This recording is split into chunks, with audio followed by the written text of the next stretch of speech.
Well, hello everybody. This is part two of my conversation with Curtis Dunbar.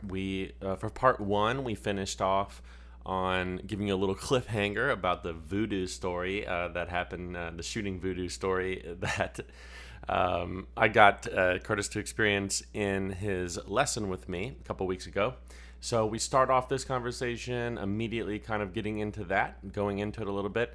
And this conversation literally ended up lasting so long.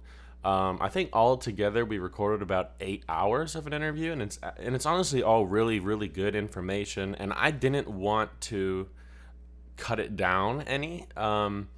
My original plan was to make this whole podcast around 2 hours. Part one was about 2 hours, or maybe a little bit longer. And so when we got into part two, it ended up going a long time because we kept coming back to the conversation to record more information. And so I just decided to split part two into two parts. So now we have a part two and a part three. Trying to halfway listen to you guys and take some constructive criticism on the length of my podcast. And I did not want to release a 8 hour total episode. So we're going to have three parts to this podcast, and I think the cut in the middle of this is kind of good timing for it. We ended up having to stop recording this halfway through our conversation because I had to go to a YouTube live video that we did. So we cut it there and then got into the next part for part three. So what I'm going to do is, just because of my schedule, I really hate releasing episodes, week after week after week if they're multi-part series. I kind of want to just release the whole thing. So I'm going to release both part two and part three today. So if you're listening to this now, you also have part three available to you. Listen to it at your own time. It's a great conversation. There's a lot of stuff to learn here. But just because of the fact that this is a flowing conversation that wasn't planned, pre-recorded, and scripted. I don't script podcasts. I just hit bullet points and then I talk about them and I can record them. And so everything is very organized in terms of the structure of information that I release. I can easily do timestamps. But in interviews, I'm not going to do timestamps because the conversation goes back and forth so much between different topics that it's not really possible to do timestamps because we hit a topic, go up on a tangent, talk about something else, then come back to the topic. So the timestamps would be kind of confusing anyway. But anyway, so go ahead and listen to this conversation. It's really great. If you have any questions about anything, feel free to send me an email. And also feel free to reach out to Curtis. He's on social media. He's got he actually does some coaching, so you can reach out to him there, send him an email. I will have him on another live and get his contact information out there for you guys, and then we'll go from there. So anyways, hope you enjoyed this conversation. It was good. Thank you guys all for listening. I will mention again that just stay tuned because pretty soon we are going to be kind of going live with this little 3-month long sweepstakes, so to speak. I hate that word. It's such a weird thing. But anyways, you guys have a chance to win some really, really cool, valuable things. And that's going to continue to go in the future. I'm going to eventually get really cool prizes that you guys can win. And any money that you spend on buying tickets or anything like that is all going to go to the podcast and help the experience for all of you be better and better as we go. I want to grow this thing to have a huge influence and help a lot of people that are unable to access professional shooting instruction or just live in an area where nobody comes, whether it be that financially you can't afford taking lessons from a professional for a couple $100 an hour, or you just can't afford the time to leave to travel to take lessons. I hope that this podcast helps all of you for that. So thanks a lot, guys, and we will see you down the road, and enjoy part two of this conversation. Okay, so we're back with my translator. And we got Bella the dog here. And so we left off the last episode saying that we have a voodoo shooting story to tell. And some serious voodoo. Yeah. So why don't we, I'm going to turn it over to you, Curtis, to set up the story. Okay, we were working on something out at OK Corral, and it had to do with, in some ways, like how much I paid attention to shooting a pair that I was familiar with, and the targets weren't terribly difficult. I mean, they were decent, but not terribly difficult. And I would shoot them and I'd be good. And then I would just randomly miss one and then just barely chip the other one like I wasn't paying attention. Whoops. So David looks at me and he said, in his standard. Let me wait before you say that. Basically what was happening was we had shot this pair. We started that lesson at 10:30, and it was probably about 2 o'clock, and we had not left that station. We literally were there all day. Yeah. And but working on different things. Yeah. And but when we got to this part of it, what I was noticing was something with your vision is that, you know, your attentiveness and focus on the bird was not as much as it should have been. And because it had gotten almost monotonous to you, and essentially what was happening was you kind of thought that you were looking at the bird and in a way to create a proprioceptive feedback loop of target movement to body movement to connectedness in the hands and body and gun and eyes and stuff like that. You were experiencing it like it was what it should be, but it wasn't. And every once in a while, and it was like because I was too familiar and comfortable with it. I couldn't get myself to see it and feel it pure again. Yeah. And it was weird because to me it had become elusive. Yeah. You know, when I would miss one, I would look at you like I don't know. Everything was the same. Yeah. And what it was that familiarity and somewhat boredom with the target that kind of was getting me. Mm-hmm. And I was convincing myself I was doing everything and engaged at 100%. Mm-hmm. But realistically, subconsciously, I wasn't. Yeah. And so he looks at me and says a standard phrase, "I want to try something here." and I was like, "What do you want to try?" He was like, "Give me your glasses." I thought he was gonna, put a piece of tape over one eye or like clean them or something like that.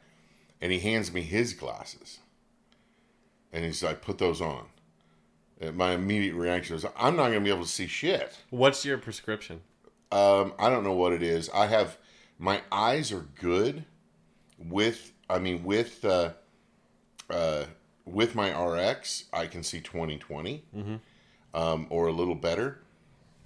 But I have a lot of stigmatism mm-hmm. in both eyes. And it makes it so that, the center of my lenses are really super thin. But the edges of shooting glasses, because the glass is so big, I mean, it's 3/8 of an inch thick over on the far right and far left. I mean, if you take your prescription off, how can you... it's bright out? Yeah, it'll start a fire. Yeah. It'll focus all energy of the sun into one small dot. When you take them off, could you read your phone at all?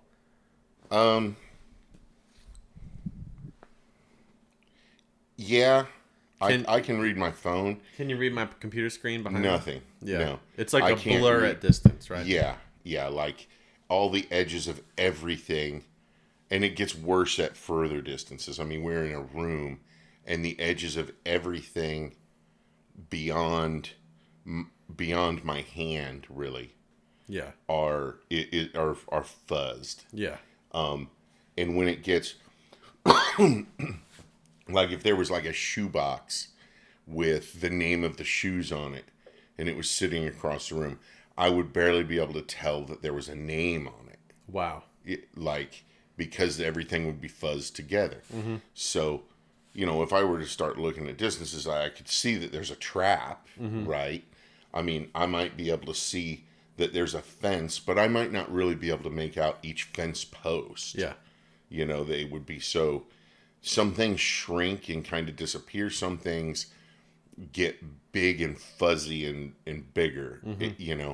But like street signs, no. I drive with glasses. I wear glasses all the time. Yeah. What happened? So you were like, here, wear my glasses. I'm like, I can't see shit. Not only are they're a completely different color. They're made for people that can't see color or some crazy thing. I don't believe. More voodoo. Yeah, more voodoo. More just excuses why he misses rabbits in the grass. But, so he's like, okay, we're going to shoot this pair. He puts on my glasses, which I can't imagine. I mean, I couldn't see a thing. He definitely couldn't walk with them on. No way. I mean, I could walk with his glasses on because the ground isn't very far away. But if there was if there was a little crack or a little rise in a sidewalk, no, I probably would trip on it. I wouldn't see that I wouldn't kind of see depth. With your glasses, I could not see steps. Yeah. I would struggle with your glasses to see the edge of steps. I could tell there were steps there, but seeing the edge and like putting my foot in the right place, mm-hmm. I probably would stumble going up. Yeah. So he says, shoot these. And I was like, okay, let me look at them.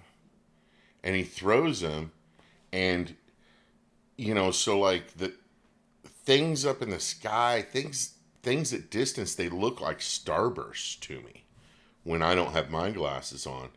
So it actually looked like I could not see the target. What I saw was like a UFO of 5 perfectly symmetrical, like fuzzy balls that were tiny. Yeah. And the reality is the target was in the middle of those. Yeah. But I mean, I couldn't see any definition. I couldn't tell distance or anything on either one of the targets. All I could see was that UFO move across the sky. And it's not got any definition to it. Yeah. And he says, on a scale of 1 to 10, how hard was it to see? On a scale of 1 to 10, fucking 25.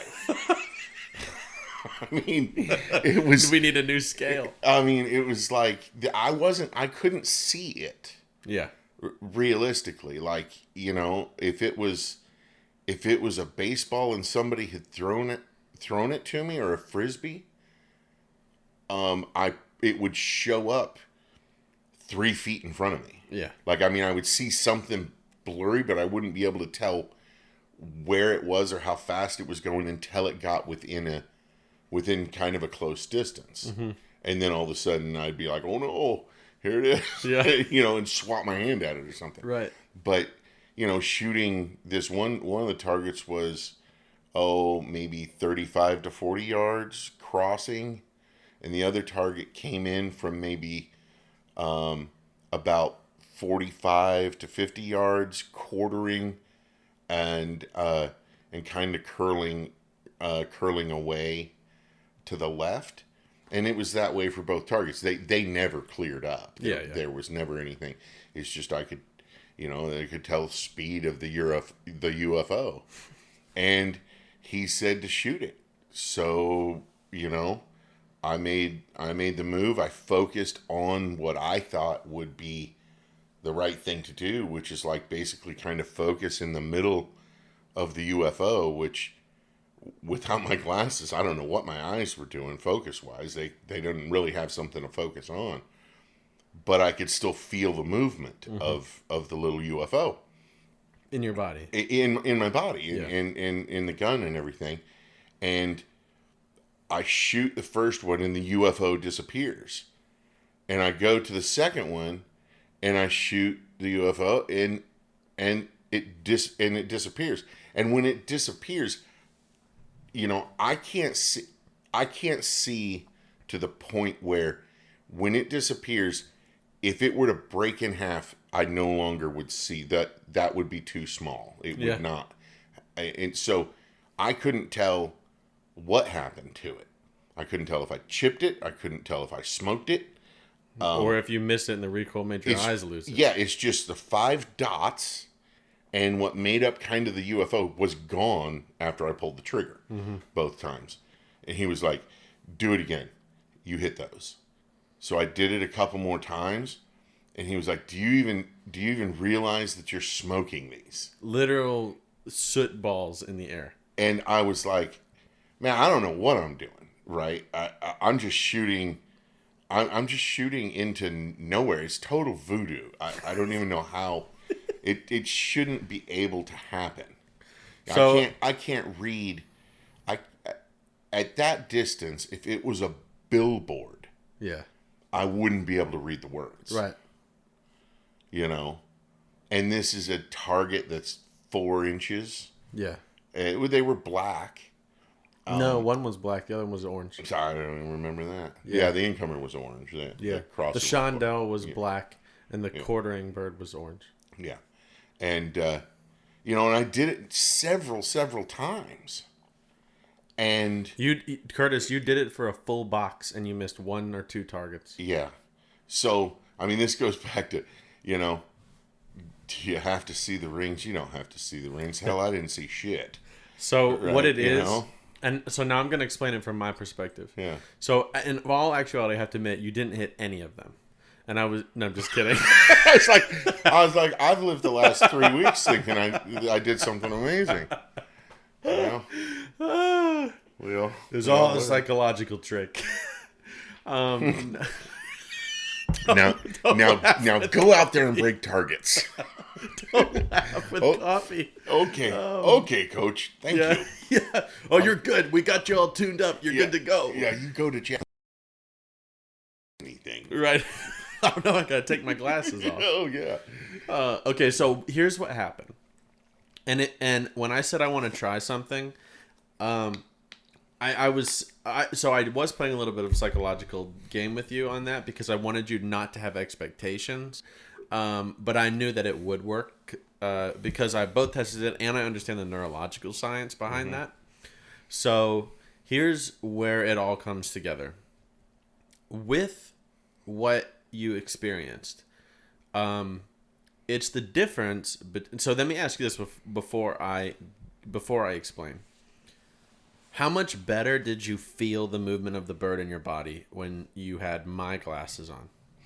That was the interesting thing, because now for me now it changed it. Yeah. In me. Because when you threw the first bird, it's like now I have to try and see it, and I have to put everything into seeing it. Yeah. But I still got to make the move. But the move was very, very, and pulling the trigger was very, very subconscious. I didn't have much consciousnness of it, less than I normally even shoot with. Even if I shoot something quick or something, less like the least I'd ever shoot something. Yeah, consciously. Yeah. I was very, very conscious of my eyes. Yeah. And trying to see, it reminded me of being back in the room, Oh no, we're good. at the back of the room, when somebody's writing on the whiteboard or something like that, and not being able to see, or and not being able to really stay with it. But it was just 100% on the on the eyes and nothing on the move, and and I don't know, maybe I was only, I don't know, maybe I was 60 or 70% on with, you know, effort with the eyes prior to that. Yeah. I mean, So here's what that makes it feel like I was only 50% effort with the eyes. You know, I mean, that was comparably like 120% effort with the eyes. what it all goes into is kind of like the neurology of how your brain and eyes communicate and work together. A lot of it has to do with what I've talked a lot about in my podcast episodes in terms of the differentiation between learning a physical movement and then having it already been converted into that non-conscious control, which is the CPGs, the central pattern generators, sending signals to your lower motor neurons, as opposed to the upper motor neurons doing that. Upper motor neurons is conscious, CPGs is non-conscious. CPG, central pattern generators, controlling a physical movement would be something like your breathing, the contraction of your diaphragm, or when you're walking and not thinking about your feet, or when you're blinking your eyes. All of those things, that's all non-conscious. And that's controlled with the CPGs. Over time, we learn physical movement consciously, using it, controlling it with upper motor neurons, but then it gets converted through all the stuff I've talked about, especially in that episode 3 of series 1. It gets converted through basically spikes of dopamine that get cataloged and then over time become their own system. So what's interesting about all that, when you take that into our understanding of how the eyes work, is that proprioceptive feedback loop of connectedness and synchronization and harmony to allow a CPG controlled like motor control signal to be sent. Meaning, let's say it, I might need you as a translator on this one, but basically what it is like in order to move the way that you already know how to, because you've been working with me for a while and your non-conscious movement is the correct movement. The problem that happens, though, over time is that when we let psychology get involved in shooting and we start to care about missing or hitting, or we start to try to force a result, you're no longer letting the CPGs control your movement, and you're deciding to make it be done consciously by how you're using your vision. There's a difference between XY location of your eyes and actual attentiveness to something in your vision. That's where we talk about the difference between smooth pursuit movement and saccadic movement, ocular movement.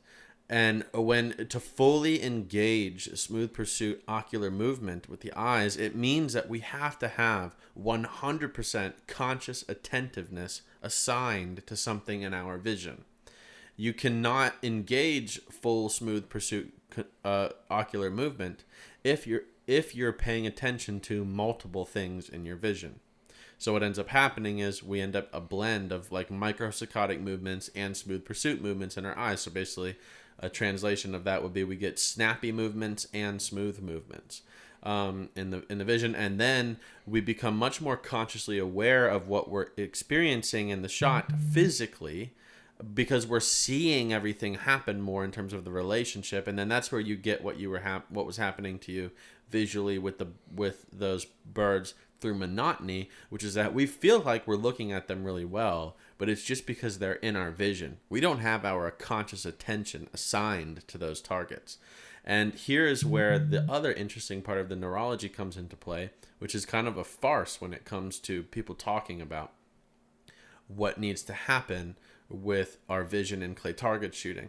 You'll hear a lot of people talk about that you need to see detail in the bird and look for a spot on the target, and look for the shine or look for the rings or look for whatever it is on the target, because you need to be able to do that, when in reality all that is it important? Yes. Why is it important is the more interesting question, because why it is important is because that acts as a conscious placebo to engage your consciousness into paying attention to something on the target, because you start to look for it. When we start to look for the thing on the target, that engages more and more and more of our consciousness on the target, and that allows us to engage more and more and more smooth pursuit ocular movement with the bird, which will increase that proprioceptive feedback, synchronization, and harmony with the target in our physical movement. So all I did with your glasses, and this is why I knew it would work, is because I know that it's not really important that you see detail. What's important is that you create smooth pursuit movement with the bird.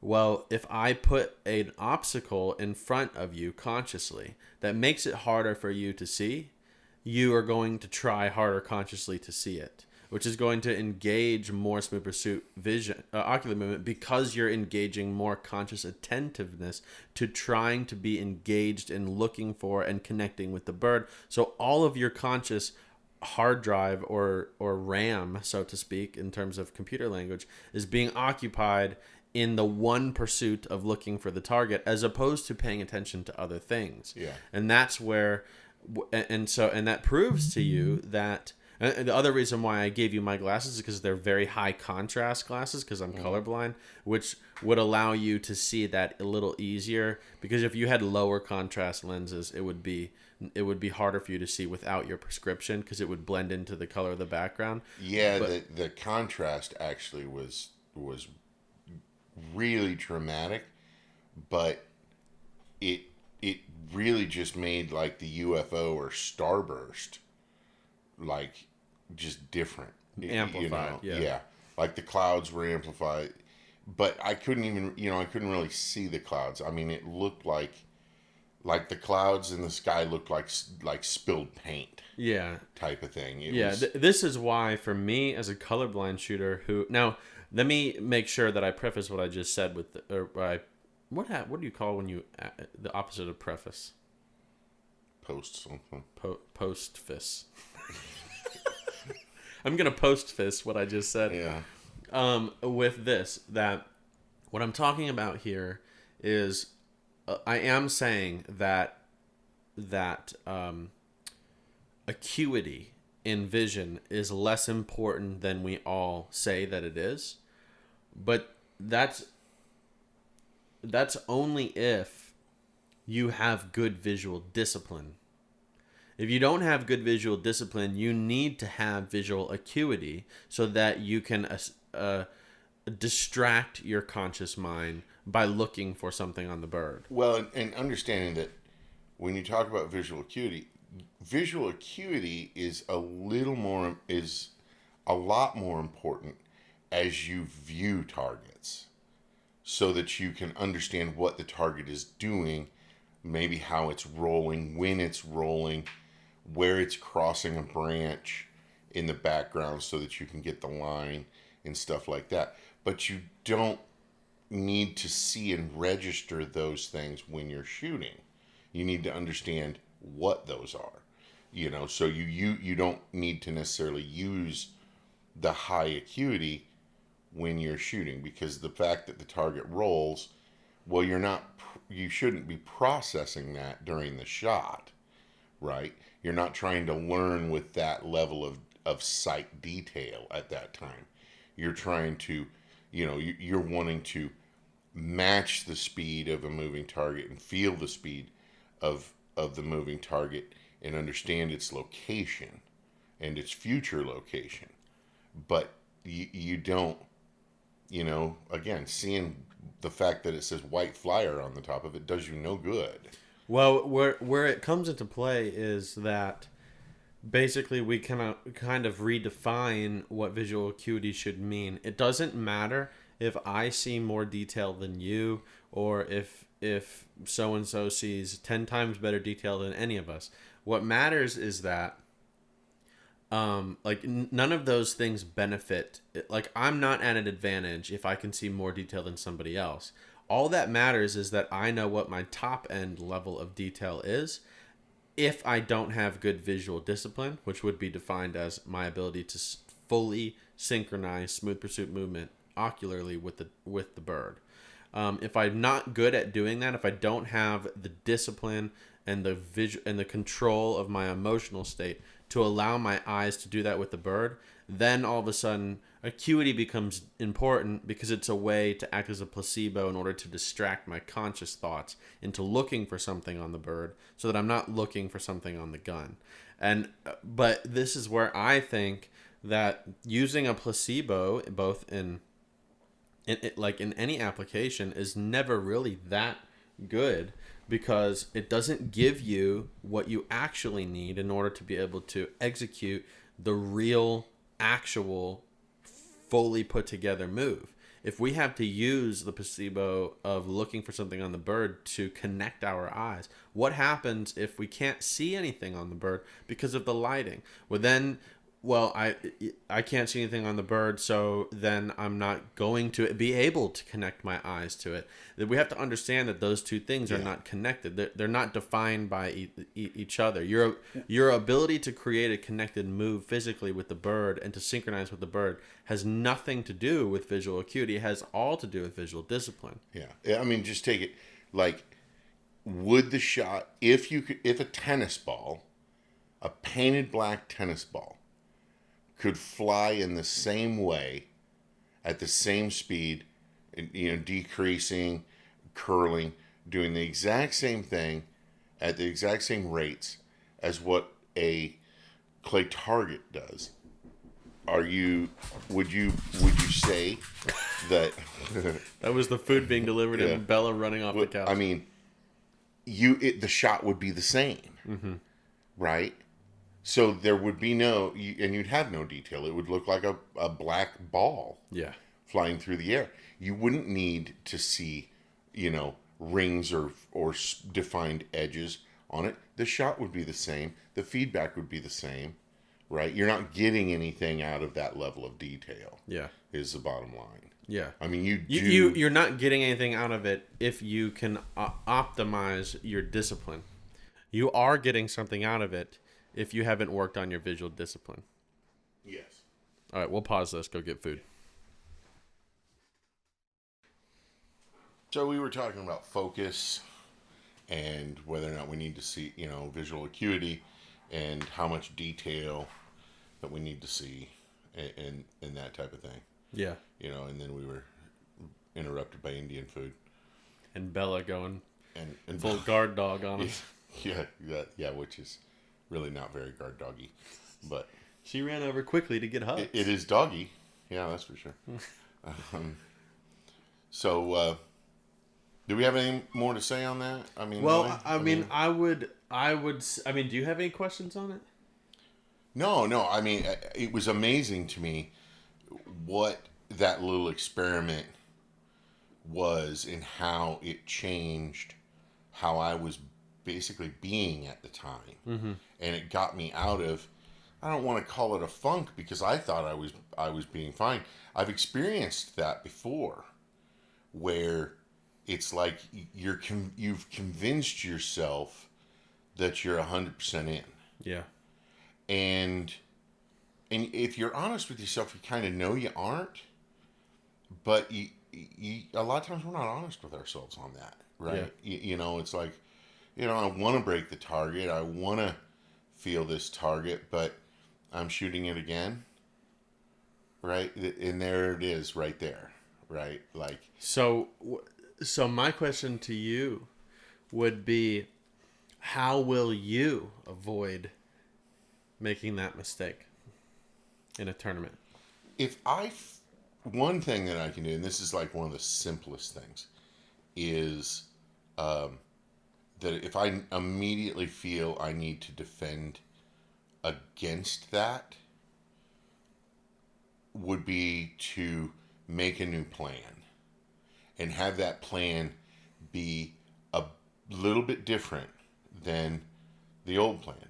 Maybe I'm gonna move towards shooting the target a little sooner or quicker, or maybe I'm gonna move towards shooting the target later.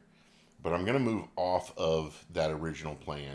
I'm not going to do it. I'm not going to make that decision after I call pull. I'm going to make that decision between the birds if I feel this starting to happen. Maybe I took a lost bird and I felt a complete disconnection. that's probably the easiest way to re-engage like that is the new plan. I've had some success doing it like that when I've recognized. Sometimes I don't recognize. Another, I'm not quite sure how to keep the same plan and get myself back to the way I want to be for that bird. Yeah, so Do you have any? the approach of changing the plant, it's always important to understand really what's happening. And in order to do that, we have to really very well define how we experience that thing that is happening. So it would be important for you to be able to, and this is why coaching is valuable as a competitor, because when I have to explain to somebody what it is that they're going to experience or what is bad to experience, that means I have to understand it well enough to be able to define it and communicate it. And so that also means that it's much more easy for me to consciously recognize when it's happening.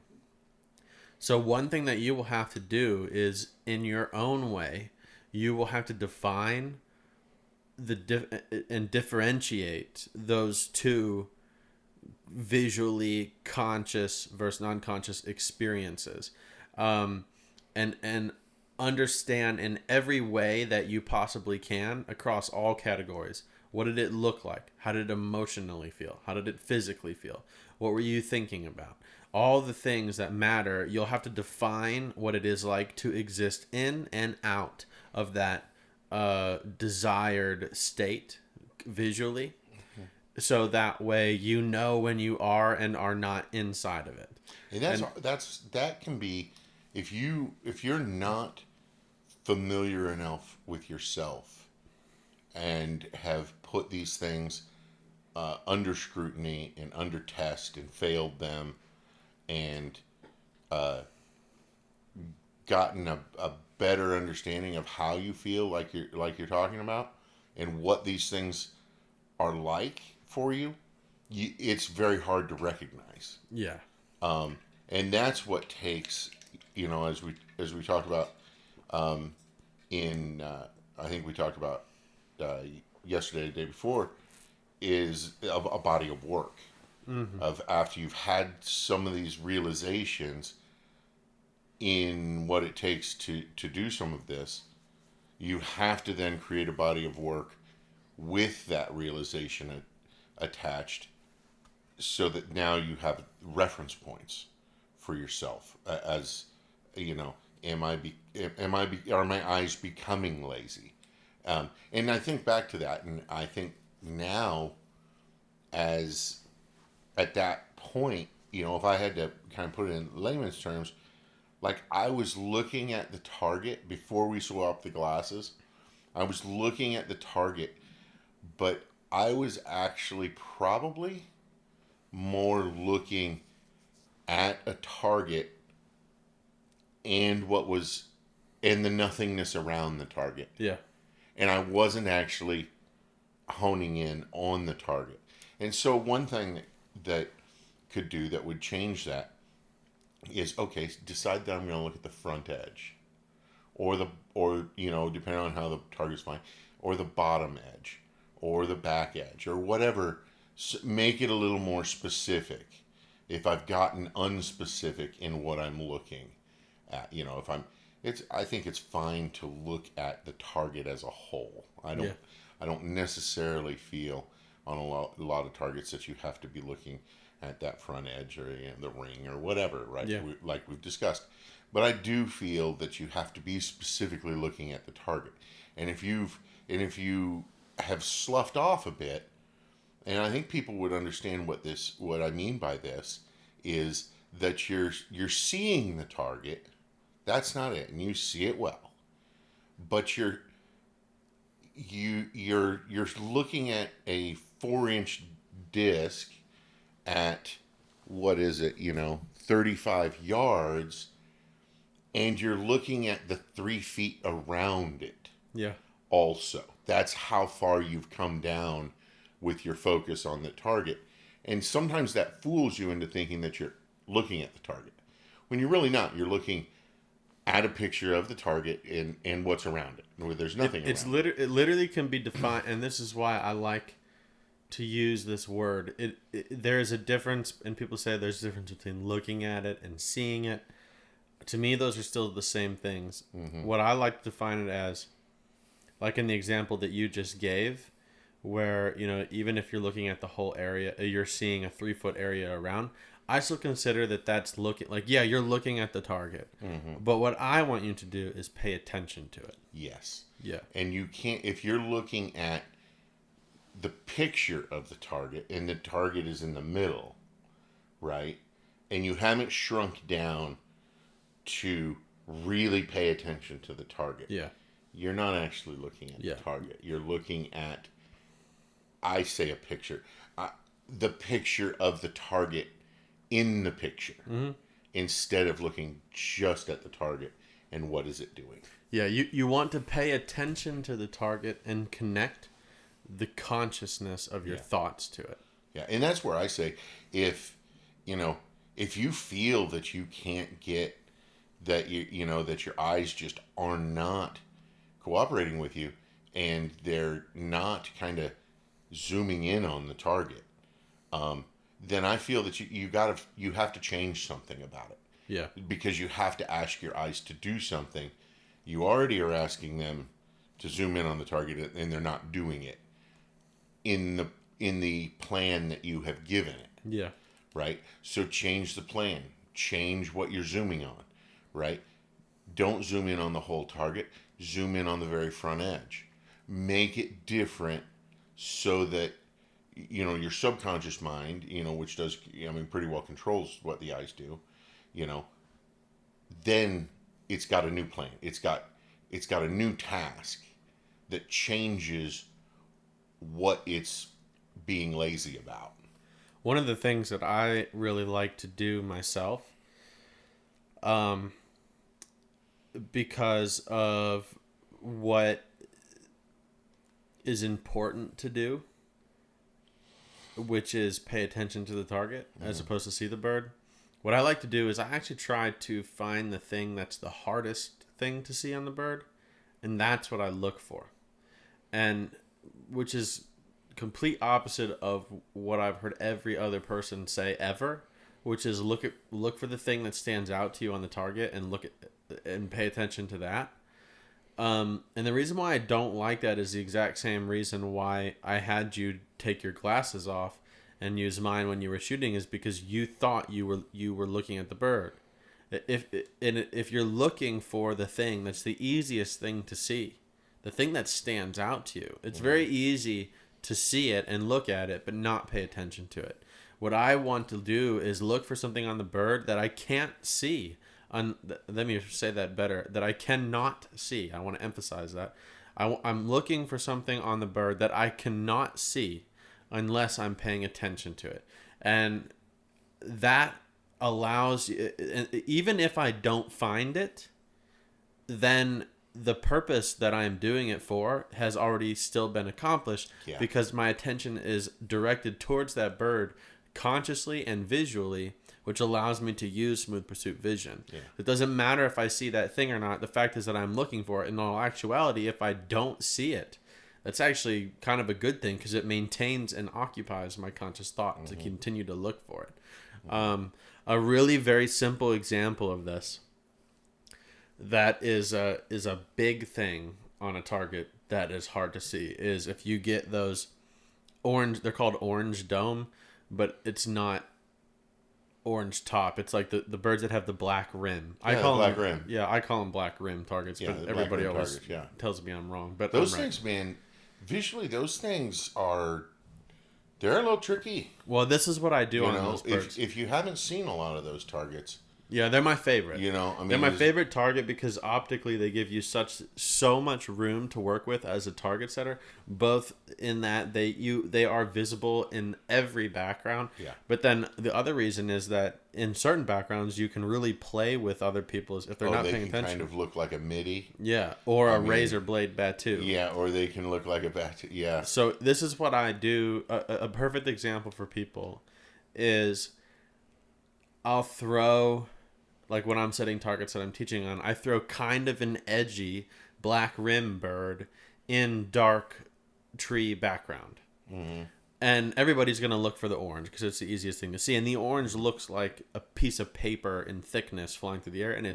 And so, of course, that's going to elevate your emotional state. You're going to get amped up. You're going to move fast. Going to lose control. But if you look for the black instead of the orange, because the orange is easy to see.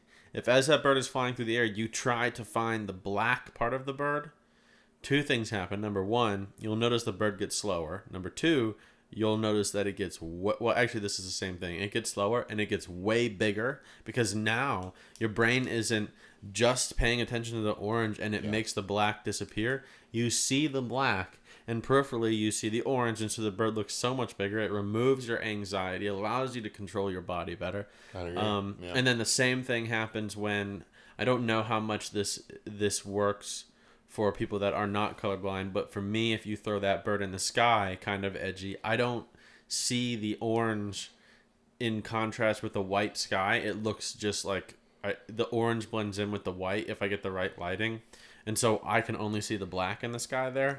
And so I'll look for the orange. See a little donut. Yeah, so I'll look for the orange in the sky if it's edgy, and then that makes the bird bigger and everything. So that's an example of what I'm talking about, but it doesn't have to be that way. No.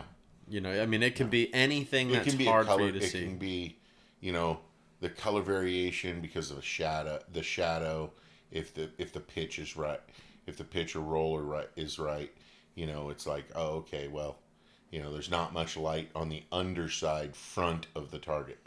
Let's look at the front, and not just looking at the front edge of the target. Let's look underneath the front edge of the target at the darkest part. Yeah. Right? And look for something like that, and that target will slow down easily then. Mm-hmm. You know, I think that's pretty it's pretty amazing how it plays tricks on you there. You kind of sometimes you kind of have to trick yourself into doing it because, you know, you shoot so many clays.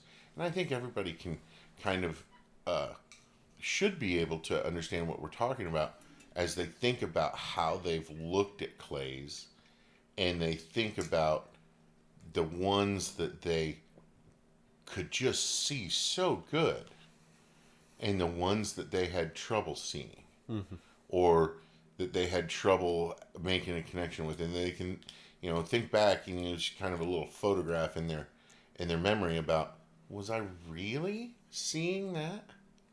Or was I looking around it, you know, and not being specific enough about what I was looking at? Yeah. I think I need to make sure that we don't give a confusing message, because before we went to eat, we talked about how visual acuity is not that important. But what we were saying, if in case we mixed up the communication and didn't communicate it well enough, is not that visual acuity is bad. Not that you don't want to look for detail, and instead you just need to be able to see contrast and stuff like. What we're saying is that we need to understand why visual acuity is important. It's not because it's important to see detail. Visual acuity is important because trying to see detail or being able to see detail allows you to attach your attentiveness consciously to something, and that influences how your eyes work better. Yes. So that's what we're talking about here.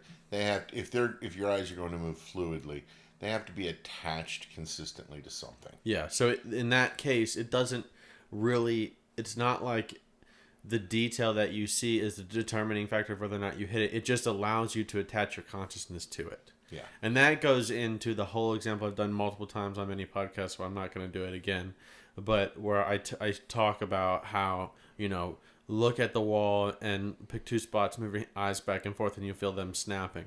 Now look at the left spot and try to, you know, move your eyes smoothly in between from one spot to the other. You can't. You have to put something in front of your eyes, focus on it, and then move the thing that you're looking at, and then your eyes will move smoothly. But they cannot move smoothly without something to consciously attach your vision to and your attention to. And that's what we're talking about. That's why you see targets better and slower if you use smooth pursuit vision. Okay, so that would be my question, which I feel like you answered, which is that how will you ensure that you won't make that mistake in a match? Me? Yeah. So Yeah. Well, I'll make that mistake in a match. no, but I mean, I'm still learning enough about it, on how to recognize and correct it. yeah, I still run into instances where, it'll bite me on a stand and I don't realize it's happening. And I don't, I can feel afterwards and during it that something's wrong. And then afterwards is sometimes when I identify, like, I just really was not looking at that target. I convinced myself I was, And the tough thing is making sure you're doing it every time, recognizing when you're not as readily doing it and making a correction of it before it gets you and costs you anything. But that's a learning experience. I mean, the game's complicated, and that's getting really down into the weeds. But here we are. We're having a conversation. You shot 100 the other day. You can't do that without understanding that about yourself. Yeah. Because you have to be that far into the weeds if you're going to shoot 100. That's not just luck, right? If you're going to purposely go shoot 100, you're going to have to be able to understand what you can do and how your eyes are working and how you feel before you take the shots, because one bird and you're 99. And there it's on a course like that, it's not luck. There's courses where it can be. If you a charity course where everything has a spot that it hangs. Yeah. But on a course like that or other courses that some of the pros shoot perfect 100 straights on, I mean, I can tell you, I can't speak for anybody else, but I can speak for myself. Like, when I shoot 100 straight, I was thinking about this on my way home on Sunday, and I was filling out my shoot analysis sheet, and because that was a monthly tournament, obviously I didn't get a perfect score in every category because it had no preparation, right? I didn't practice for it. I didn't sleep, pay attention to my sleep. I didn't do any of that stuff. It's an hour and 45-minute drive, and I left at 11:15 when we shot at 1 one day, but well, shoot, we were still eating dinner at 8:30 in downtown Texarkana. Yeah. And you drove home, and Sunday when you shot the 100, it was a 9:00 start, and you drove back. Yeah, I think I got home at 11:30. Yeah. But yeah, and so obviously that wasn't perfect sleep or anything or perfect preparation, but so it wouldn't be a perfect round on the shoot analysis sheet. But what I was very interested in was because I knew after Saturday I had got the idea that I wanted to do this podcast and with this topic.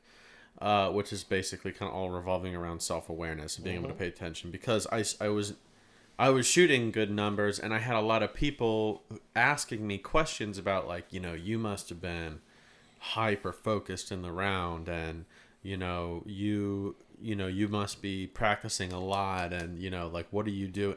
And practicing a lot. I mean, this is gonna sound. Where's my gun now? Yeah, this is gonna sound egotistical, but literally, I believe, if I'm wrong, I'm wrong, but I can't think of a tournament in between nationals and this past weekend that I shot. So that's 5 months, and I practiced once with Dawson, once with you, and once with Wyatt and Lynn in 5 months. And with you was 100 shells. With Dawson was about a flat. And with Wyatt and Lynn was 100 shells. Mm-hmm. So I've shot 450 targets in practice in 5 months, no tournaments, and shot. Now in that time, you have seen a lot of targets, because you have done a decent amount of coaching and instruction throughout those. Yeah, throughout. And I've taken shots as demonstrations in lessons, but all with my students' gun. Yeah. So you've set some targets. And, so you've been around it. Right. But actually running the full process up through pulling triggers, not a lot. Well, and the worst thing is that, I actually would have rather not done what I did in terms of coaching and being around shooting with other, because in terms of being able to perform well, obviously I don't want to coach, but because in every lesson, at least a couple times, I'm going to demonstrate a movement or a shot. I'm using so many different guns. I probably go on an average of, I probably would say every day, if I'm being honest with myself, I'm shooting maybe 5 to 10 targets every day that I teach. So 5 to 10 times every time that I teach. And, but the problem is that every gun I'm using is different. Sometimes it's left-handed. Sometimes it's a 14-inch, like a pull. So then when I go to a tournament and I bring my gun out, my gun feels like a student's gun. It never feels like my gun. And so that's pretty awkward, and you kind of have to learn that as you go. But the reason why I'm talking about all of this is because, not to kind of like showboat, because it's really not. What it is I was thinking about that round on Saturday. I was driving home on Saturday first, and Saturday night, and I was thinking about, like, man, to go from what happened to me on the Friday prelim when I shot 94, I think. Yeah, something like that. Something like that. 94 on the prelim, and that was a freaking awesome course. Really hard targets. Yeah. So I shoot 94 on that, and was just kind of like very extraceptive. Yeah. That was weird because the targets that you missed, it was just kind of random. Well, because what it was I did not have a good hold on an assessment of all those things that are important to being able to make the shot that I plan. Yeah, so I mean, that's what I'm saying. It's like, that 94 wasn't that, one stand, two stands got me for 3 birds apiece. No. It was just randomly, you dropped birds throughout the course, and they were, you'd be ink ball, nothing. Mm-hmm. And like, well, he just missed that. And it'd be no real reason. It wasn't bad move. It was just, it was a bet for me. What it was being aware and analyzing every shot. What I was making mistakes on was thinking I was ready to do what I had planned to do, and actually not being able to be internally self-aware enough to understand I really wasn't ready. Like, I was unable to do the finite finessed move that I wanted to do, and it just didn't happen, and it caused me to be offline, or I was too amped, or too much tension. My eyes weren't fluid enough. Pulling didn't get you, and weren't actually ready. Yes, yeah. In all the ways that only I would be able to tell. Mm-hmm. And so then on Saturday, I was like, okay, I got a good. I mean, I still won the prelim, but I was happy with the round. But also, we were there to have fun on that round. And the Saturday. Yeah, so Saturday I'm shooting. What'd you change? Well, I just tried to force myself to be more introspective, more self-aware, make better decisions. But I still slipped up twice. One on my first station and one halfway through. that funny one that I missed. Your second one was like, I don't know. You like everything about that one. Like you just were like, okay, 1 out of 10 on all categories. I'm trying it right now. Yeah. No, honestly, what that one was my eyes were so freaking... I was making micro adjustments in everything as I went from shot to shot. And my first pair that I shot, I hit. But I did not make a saccadic movement with my eyes from the break point of the first bird to the focal point of the second. Mm-hmm. What happened was I shot that first bird, and then I came over to the second bird, and my eyes came with my gun. Mm-hmm. And the bird popped up from under my gun that I didn't see it below, and I still hit it, but I wanted to get my eyes down and watch that bird come off the trap. And so obviously I noticed that, because that's a massively bad thing to do wrong. And so then I was like, okay, let me rehearse internally what it would feel like to make that move with my eyes, because I want to do that on the next pair. So I go to do it on the next pair, and Was it the third pair or no? It was a 3-pair station. So I go to do it on the next pair, and I saw it so freaking good. It was so perfect. My eyes went there. I saw the arm being decocked, and I saw it pushed out, and I literally saw the bird being pushed off the plate from the arm, and I was like, oh, time to go. Boom. And I pulled the trigger, and I wasn't even like a foot off of leaving the first bird. Yeah, it was. It was just a miscalibration. The funny thing is, it's like you were there. Wow. You like it was 5 to 8 feet off the trap. We were standing above the trap, and you shot beside it. Yeah. You didn't shoot in front of it. You didn't shoot behind it. You shot beside it. And you were just too close. Like, that is too close of a shot to make. Too close to the arm, too close, too early in the flight, too close to you. You know, your pattern is not 3 inches at that point, you know. And, but, you know, had you placed the barrel actually on that line, I'm pretty sure you would have smoked it. Yeah. But you were 5 inches right or something. I have no idea where I was. Yeah. It was like a wild shot. Oh, I saw it hit the mud below it. And it hit the mud like at the same time the target was still above it. Right? Because it was only 2 feet off the ground, 3 feet off the ground. Right. You know? That target ended up splashed on the bottom with the mud. Yeah. It was wild. Yeah. But yeah, so Saturday I'm running it, and I felt like I did everything that I wanted to do, except for 2 times I just got slightly out of control. And I thought that if they set the same type of course on Sunday, I've never really actually done this before in sporting clays, where I kind of like knew I was going to shoot 100 straight. And just because I had a really, really high level of awareness, and I felt like I was making good decisions, and all I needed to do was be able to be focused for the round in order to maintain that self-awareness. And so that's what happened on Sunday. And it took a lot out of you. I'm still exhausted. It took a lot out of you because we went and shot 5-stand after we got done with that round mid-afternoon, and you were just having so much fun. You were all over the place. You did not have it in you to be serious about all of those targets also. My plan was to try to shoot well in 5-stand, and I shot 4 pair, I think, and I realized I pretty much didn't even have the energy to move the gun anymore. And so I was like, I'm just going to get annoyed if I try for this whole 50 rounds. Yeah, I saw when it happened. It was it was like you were like 3/4 of the way. There's like 10 bird stations in the 5-stand for 50 birds, and you were like at the 4th pair. Yeah, 3rd or 4th pair. And you just were, and then you just basically were like, and I can tell when on something like that when you're just like, okay, I'm having fun now. Yeah. You know. That you were talking earlier when we were talking yesterday, or whatever. You said that I still had gas in the tank after shooting my round on Sunday.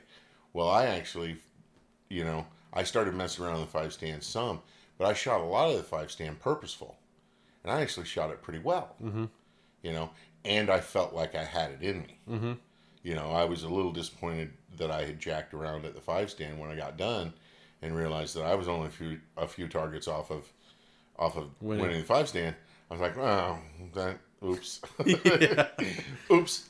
But I didn't think I was going to have it to be able to shoot the 5-stand. So I started having some fun in some areas, and it cost me a few targets, when I actually did have, something left in the tank than I could have. But, that's how we learn. Yeah. And I was never going to really, I was never taking the 5-stand very serious. I never woke up and said, today's the day for 5-stand for me. I was just, I hadn't shot 5-stand in a long while, so I decided to do it. What were we talking about that I was explaining something about the progression of Saturday and Sunday? And it was something I was... It had to do with eyes and focus. And how I was and how I was you were able backtracking to explain the increase tournament, so I could set up what I was going to talk about for what happened on Sunday, and I lost it in our conversation. I don't remember what I was talking about. Nah, I'm not worried about that. It'll come back to you. Yeah. It'll come back to you. Oh well, and if it doesn't, it's probably not that important. Okay. I guess I just told a story. Yeah. Yeah, I know. Dang. Oh well. But I could. I mean, I'll tell you. I could see you progress from Friday to Saturday to Sunday. Oh yeah, that's what it was. There was from Friday to Saturday. There's a big difference. Mm-hmm. From Saturday to Sunday, not very noticeable. Mm-hmm. I noticed it. You were more intent on Sunday, slightly more intent than you were on Saturday. Yeah. And there wasn't a fluctuation in that. Mm-hmm. You were intent every station, every time that it was your turn to shoot. You were intent on shooting. Yeah. And I could definitely tell you were not taking any targets for granted. No, I wasn't taking anything for granted, and it was basically continuously dialing up and ramping up the intensity at which I was trying to use the feedback of information I was getting from trying to pay attention to myself in incorporating that into the decisions I was making. I mean, I would even go as far as to say, on Sunday, I watched you do that, for 50 pairs. Mm-hmm. Be 100% on all pairs. And on Saturday, I would say I watched you at 85% of the pairs. And the other 13 that got you to 98 were, you just managed to break them. Yeah. And it worked. Yeah. But even, maybe those were easier birds and you didn't. But even on Sunday, even the easier birds, you gave 100% on. Yeah. On your prep and to be engaged with. Mm-hmm. And on Saturday, I saw you a few times. You ran a station, but were you 100% engaged in those birds? No. You just you got away. I don't want to say you got away with 6, but you got those 6, but you did it without 100% engagement. Yeah, honestly a little bit of a difference in that for me was the fact that Saturday being a day that we started at 1:00 versus Sunday being one that we start at 9. With the way that my brain works, it's very hard for me to have a day. This sounds dumb, but I actually left late on purpose. Oh, you did? Yeah, because I woke up that morning. I just was not in the mood. We were supposed. You might have heard we were all talking about. We get there at 10, kind of shoot around. Mm-hmm. And I woke up. I was planning on leaving and getting there around 10:30, but then I got a call from Wendell, and I was stuck on the phone with him for a little while.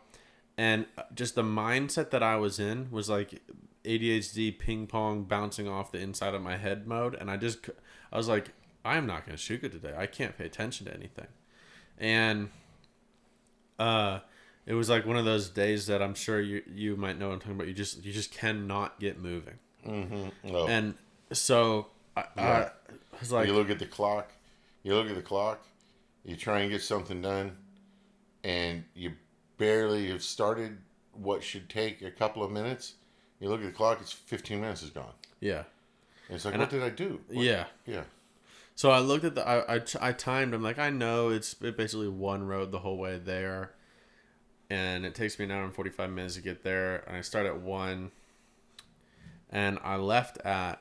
You came in You slid it in sideways on Saturday, wasn't it?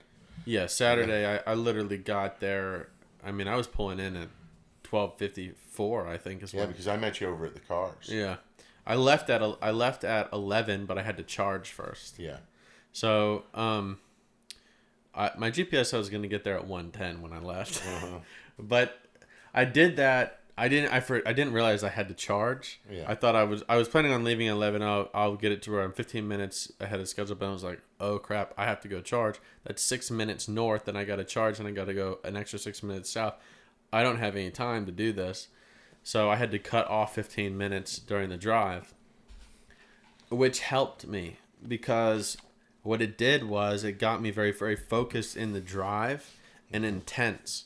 Starting about 2 hours earlier in the round than the round, because I hope none of my students listening to this are police officers, but I was basically intently focused on making sure I didn't get pulled over for a 2 hour straight drive. And the intensity of that, which I know does this to me, like having ADHD, like it will take me 2 hours to ramp up into being focused. That did it for me. When I got there, I was amped and ready to go in a good way. Good. And but then if I would not have had something like that, it would have been hard to shoot that well there On Saturday. on Saturday because it's in the middle of the day with nothing before it. Yeah. Whereas on Sunday, I basically, my schedule was wake up, Get in the car. and go and start. So Yeah. it's like a fluid start to the day, all shooting based. I don't have to segment my focus, so that was a little bit easier. But yeah, going back to what you're talking about with you had mentioned that that's where we got on this conversation, which was talking about the 100 straight, and that I need to be able to do that with my eyes to be able to shoot 100 straight on a course like that. And yeah, and but you can't do that if you don't know where to segment your attentiveness. Mm-hmm. You know what I mean? Mm-hmm. So let me ask you this: do you have any questions or notes like before we record this that you wanted to ask me for this? Because if you do, we can start with those, and then I guess when like with the voodoo story, what really caused you to ask me to switch glasses? What was it? What did you know?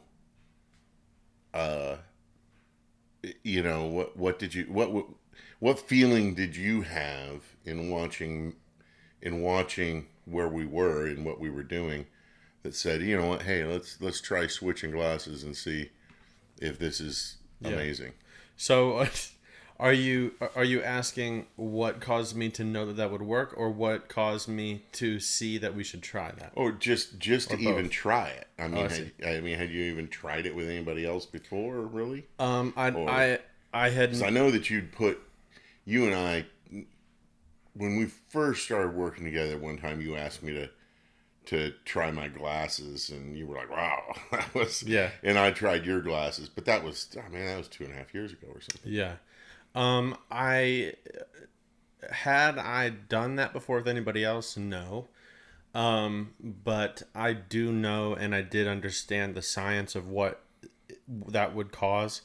And to me, the way that my brain works is just my logical, pure acceptance of neurological fact was that I had no doubt that it would work because I understand the science of how the eyes and proprioceptive movement work. Mm-hmm. And the only thing I needed to have happen was for you to be able to see something. Mm-hmm. And honestly, the harder it was for you to see, the better. And we had talked after we paused, after the break that we just came back from. You had mentioned that you wish that you could find a way to communicate to people what it actually looked like for you. And then I kind of explained what it looked like for me. I don't think I mentioned it in the first half of this episode so far, but I took Curtis's glasses right then and then shot and had basically the same result.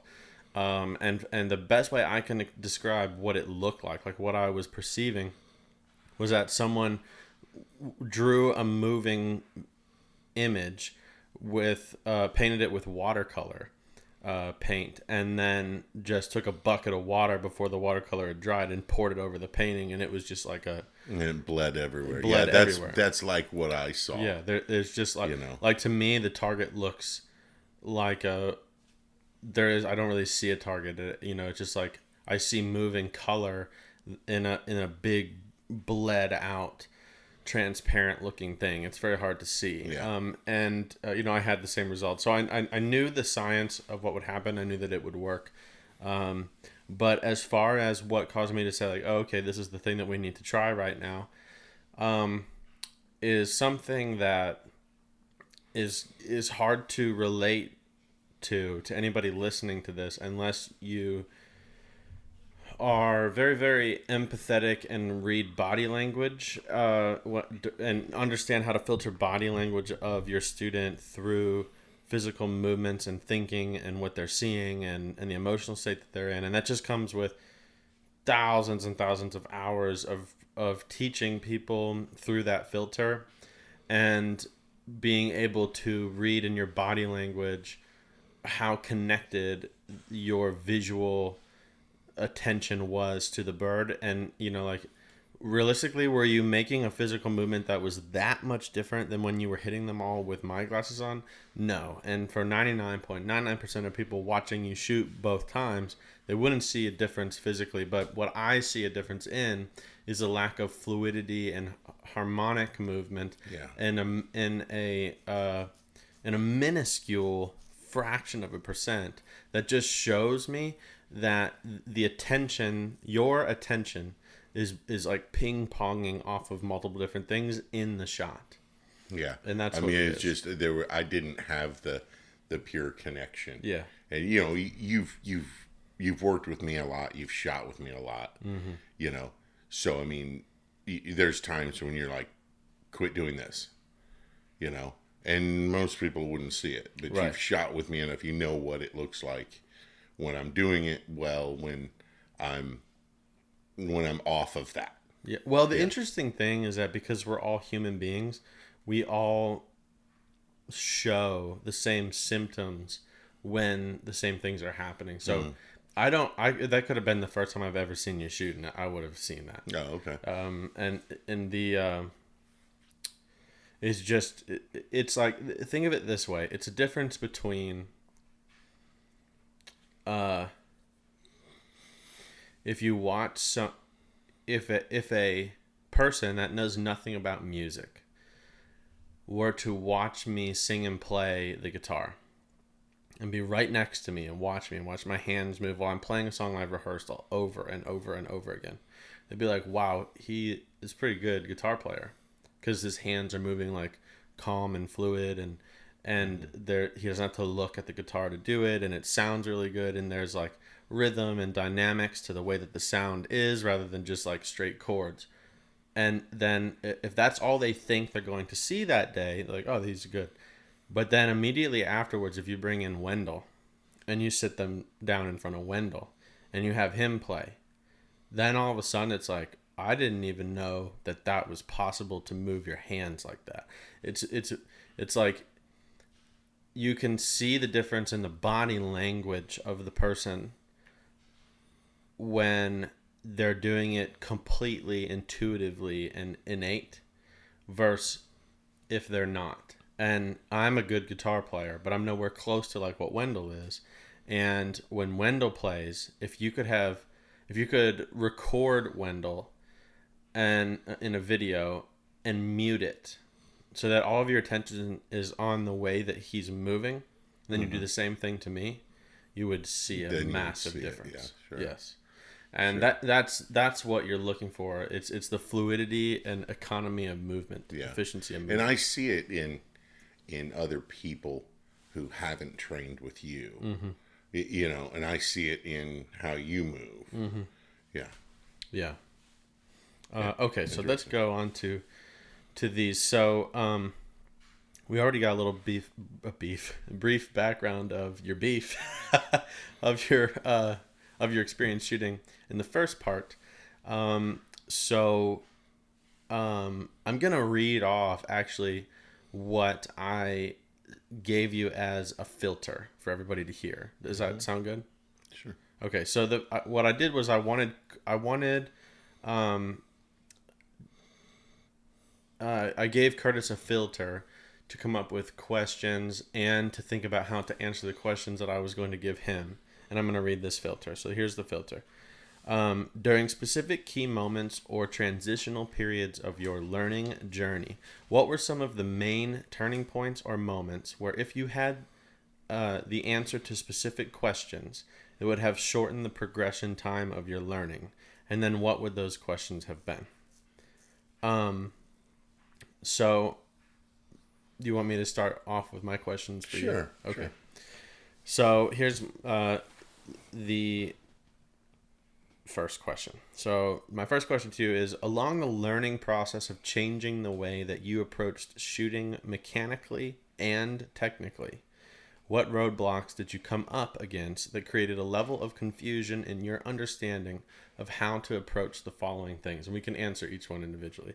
So the first one is your approach to practicing, then your approach to competing, then your approach to decision making during competition in terms of what strategy choices to make, and then your overall grasp and understanding of what is all involved in being able to accomplish your goals in shooting. So we'll start the first one. So your approach and practicing. So basically, during the process of you learning and changing the way that you approach shooting mechanically and technically, what roadblocks did you come up against that created some confusion in your understanding and how to practice?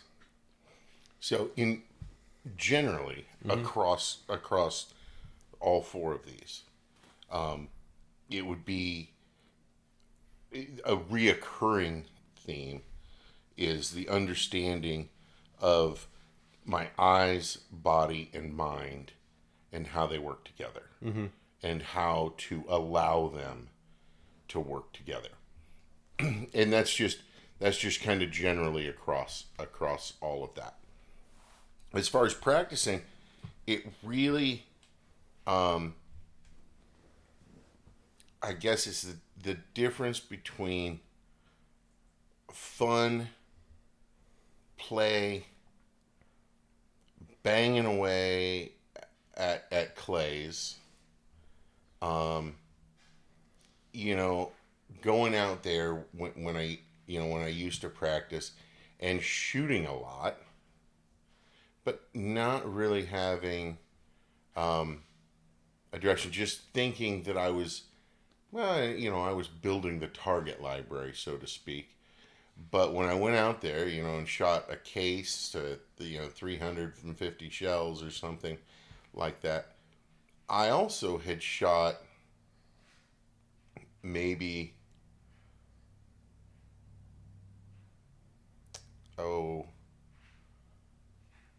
maybe 50 different targets. Yeah. Or 70 different targets, and then shot them frontwards and backwards. And You mean prior? Yeah, prior. Yeah. In the way that, so realistically, how was I learning? It was too, I wasn't diluted. Learning. Yeah, it was too diluted on those days. And yes, but I'm not focused on any one thing. Yeah, the volume. Other than breaking clays, right. It goes back to what we were talking about before. I was focused on breaking clays. Yeah. Not on, how do I want to break this clay? Mm-hmm. And spending time learning that clay, developing that clay into something that is how I do it from now on. Yeah. Or something like that. Into something stable. Yeah. And solid. I basically didn't necessarily, and there were times by the time I found you, I had revised how I was training, and I was doing things like going out and doing a mock 100-bird round, and I was going out and say only shooting singles and, trying to break 8 to 10, and making good, and making good shots. But it was all about the final of that shot. It didn't have it. I was never really working in the eyes, body, and mind categories of getting it to be better and recognizing what in the shot wasn't correct, and where I and how I wanted it to be before I took the shot. I was just, you know, I was changing things and stuff like that as I was practicing at that time. I was calling pull and putting the barrel further in front. Yeah. And putting the barrel below. And, I was using other techniques to shoot the birds, pull through, pull away. I was practicing these different things. I was practicing birds early, middle, and late. I was doing some things that mattered and were good. But after doing that for a little while, I wasn't seeing consistency grow. Yeah. I wasn't, and I was looking at it, because I guess when I became, when I went from double A to master, I was like, okay, now I got to get serious. I got to try. I got to start. So when I go out, I need to start practicing with some, practicing some of this stuff and getting better. Mm-hmm. And a little bit that happened. But, say a year went past and I had dedicated to practicing more. And then I looked at the end of the year how much I had gained.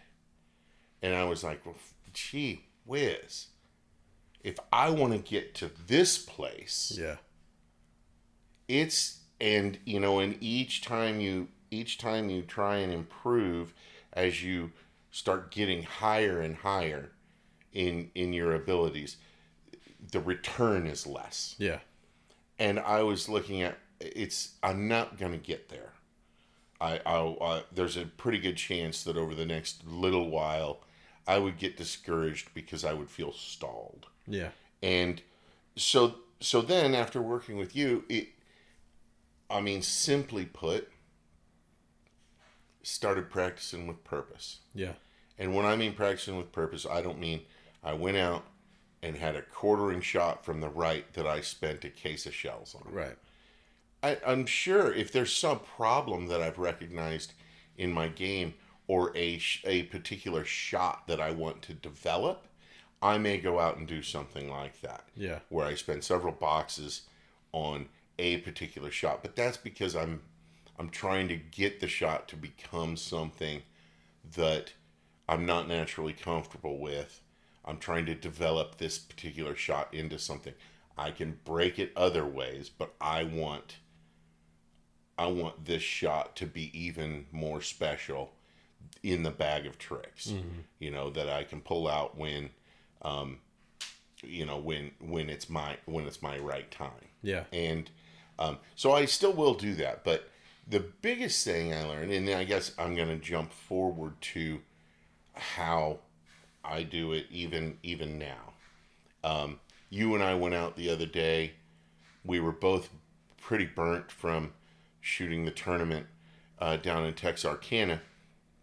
I pretty quickly realized that we were going to shoot through the course that you set, and I pretty quickly realized that this wasn't thank God I was not shooting a competition today, because I was not going to be able to do 100 birds straight of taking it completely serious. Yeah. But what I could do was take portions serious. I could see a pair or a shot, and I could say, okay, for this one I'm going to work on this.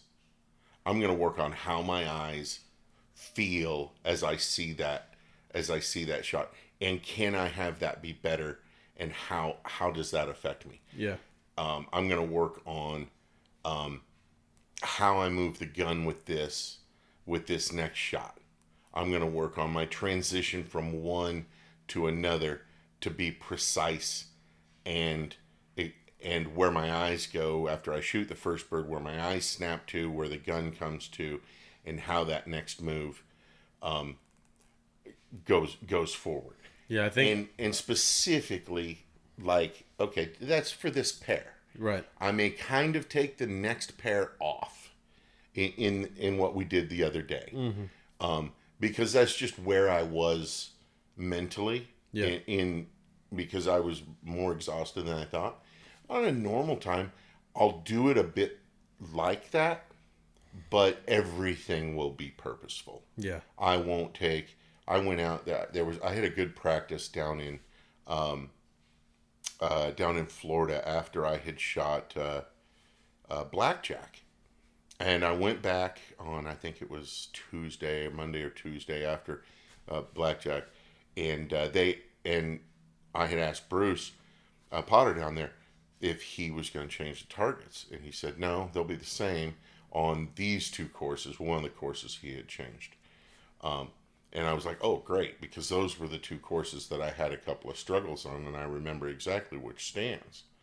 So I went back out to those particular stands with them fresh on my mind, and took a couple of moments. So if we talk about one stand, I took a couple of moments, and I looked at a pair, and I thought about how I shot it. And then I looked at another pair and thought about how I would shoot that now, with a little bit of knowledge about it, made a new plan, and then I worked on that plan a bit. Mm-hmm. Because it was a station that I didn't shoot well. I didn't make the right choices. I either didn't get, for whatever reason, maybe I didn't get my eyes there, maybe I was over aggressive, I overcooked the shot, whatever it was. And I tried to get rid of that, make a new shot, make a new plan, and then I tried to perform that, and if it worked, good.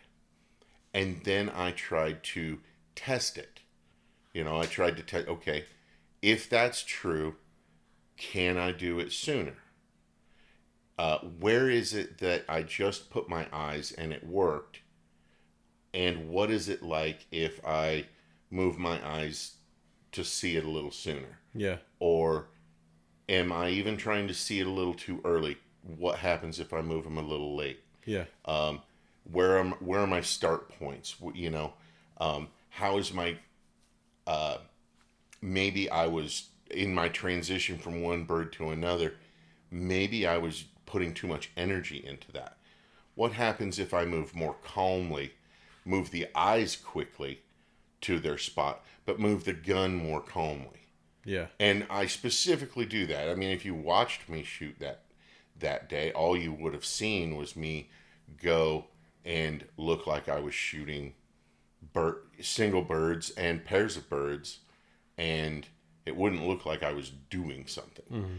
But I was doing something. I left that little practice session that I had there at Blackjack, I left exhausted. Yeah, I think the thing about what you're doing that's important for people to take away is it's a multi-level involved process of practicing where you're isolating and picking a specific variable of movement that you're trying to both pay attention to but also influence in some way. You're trying to change it, and that would be your eyes or your whatever it is, whatever specific thing. You mentioned that about the practice 2 days ago at Blue Rock and then at Blackjack, but so it's like you're isolating a specific thing that you're paying attention to try to influence. Then you're also taking in the information that you observed as you tried to execute it, and then you're also asking yourself in an analytical way, how did it affect me? What changed? What was that like? You're assessing the experience to compare and contrast off of other ones. And in a way, it's a very analytical but also exploratory practice where you're learning as you go, by like a comparative analysis, mm-hmm. and you're gaining data points as you go as you work on practice. But it's important to understand that that's not really possible if you have your attention in the wrong place. Yes, when taking it back to a couple of episodes ago, when you went over types of practice. Yeah. Now it's important. It's also important to understand all the types of practice, for the most part, that you talked about. I'm in a practice session like that. For me, I'm doing almost all of them. Mm-hmm. At different times for different reasons, because I've worked with you enough to know, to be able to go out on a day alone and mix them. Yeah. I mean, I was even doing things like, and I'll do this because I had to use the delay, right? I was also changing delays so that it would kind of, the amount of time that I had between me pushing the button and having the gun ready, testing to make sure I didn't amp up and rush too much. Yeah. How calm can I be if I shrink the delay down? Yeah. Right? I was extending the delay. How calm do I stay, and how ready do I stay if the delay is longer than anticipated? Kind of, playing around with some things that I noticed weren't good on a couple of days prior, and just testing. I wasn't there to. I honestly really didn't care. Like we've talked before, I wasn't there to break targets. Now breaking the target gives me, an external that tells me, okay, that worked at least enough to break the target. Yeah. Okay, but in some cases, I'm looking for more than that, right? I'm looking for, did I feel like I owned it the entire time and got the result I was looking for? And that's where I'm testing, all over the place, and I'm testing for the future. Yeah. I see this target. I see a pair like this again. You have a good experience under your belt. Yeah. So that the first pair that I do, I make the right choices. I choose the right gun hold point and start point. I choose a break point that is familiar and comfortable enough to me that I don't overextend myself right out of the gate on a first pair and get one of these pieces of the puzzle wrong. Would you say that if you were to try to summarize everything, because the question was like, how did changing, along your learning process of changing the way that you approach shooting mechanically and technically, how did your approach to practice change? Would you say the summary of that would be, prior to learning this, your approach to practice was learning targets, and after learning this, your approach to practice was learning you? Yeah, learning me and movement and the process. Yeah. The whole soup to nuts, breaking it down a bit more from the time, even if I'm out just banging away. Yeah. It appears I'm just banging away with a buddy. Maybe he's asked me for some advice, and I said, okay, well, I'll go shooting with you. I'll take a look at what you do, and I'm going to shoot some too. A vast majority of the ones that I take, even doing that, I'm going to run a short little process, a short little test on this bird and see what it's like. Yeah. It might just be as simple as, I'm going to make a quick little plan, not doing much setup, and I'm going to see if I can do this. Mm-hmm. I'm going to abridge everything and see if I can do it, to basically put the process and the system under a little bit of stress and scrutiny at all times. It's going to look like I'm just banging away. Yeah. But I pretty much quit taking shots that didn't matter in some way. Yeah. And in comparison, most of the other shots that I took didn't matter. Right. They were all 100% focused on the break of the bird. Yeah. And only really that, only the result. Yeah. It's amazing how the quantity of shots that are taken that way in practice, if you don't really know what you're doing. I mean, it's like it keeps gun clubs in business. Yeah. Maybe I should get a sponsorship from gun clubs to not talk about this, to keep them in business. To be honest, it's part of the reason that when it's funny because for people that are not pro, they always talk about, oh, I was listening to this podcast with XYZ, who's also won the U.S. Open, and they said they never practice. Yeah. Or hardly ever practice, or they only practice, this much or whatever. Well, what nobody ever really says is that practice is different, right? They may be tuning something. They've already got all the skills. They've already got, or most of them, they've already got what it takes.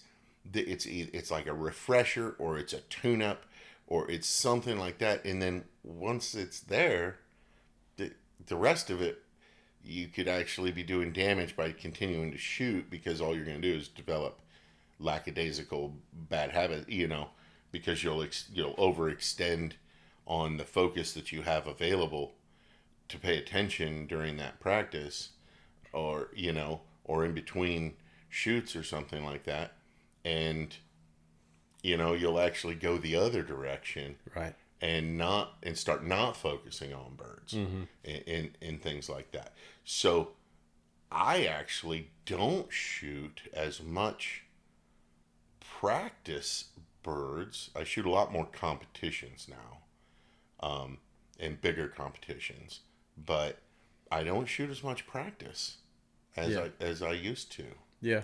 But every time I do, I can go out now, shoot, I don't know, 100, 150 shells, and feel like I really got something out of it.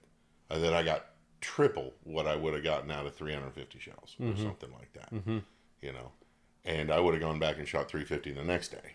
Well, a lot of it has to do with, like I detailed this neurologically in one of the episodes I talked about. But basically, if you're practicing with the focus on the wrong thing, you're even though you think you're practicing, you're actually, it's like, say that you need 51% of the cataloged shots in your, to use plain English, muscle memory, which is not a real thing, but it makes sense for people. So let's say you need 51% of all of the shots you've ever taken in your muscle memory that have been cataloged. And not every shot is cataloged. Only when you get a dopamine spike, it's cataloged.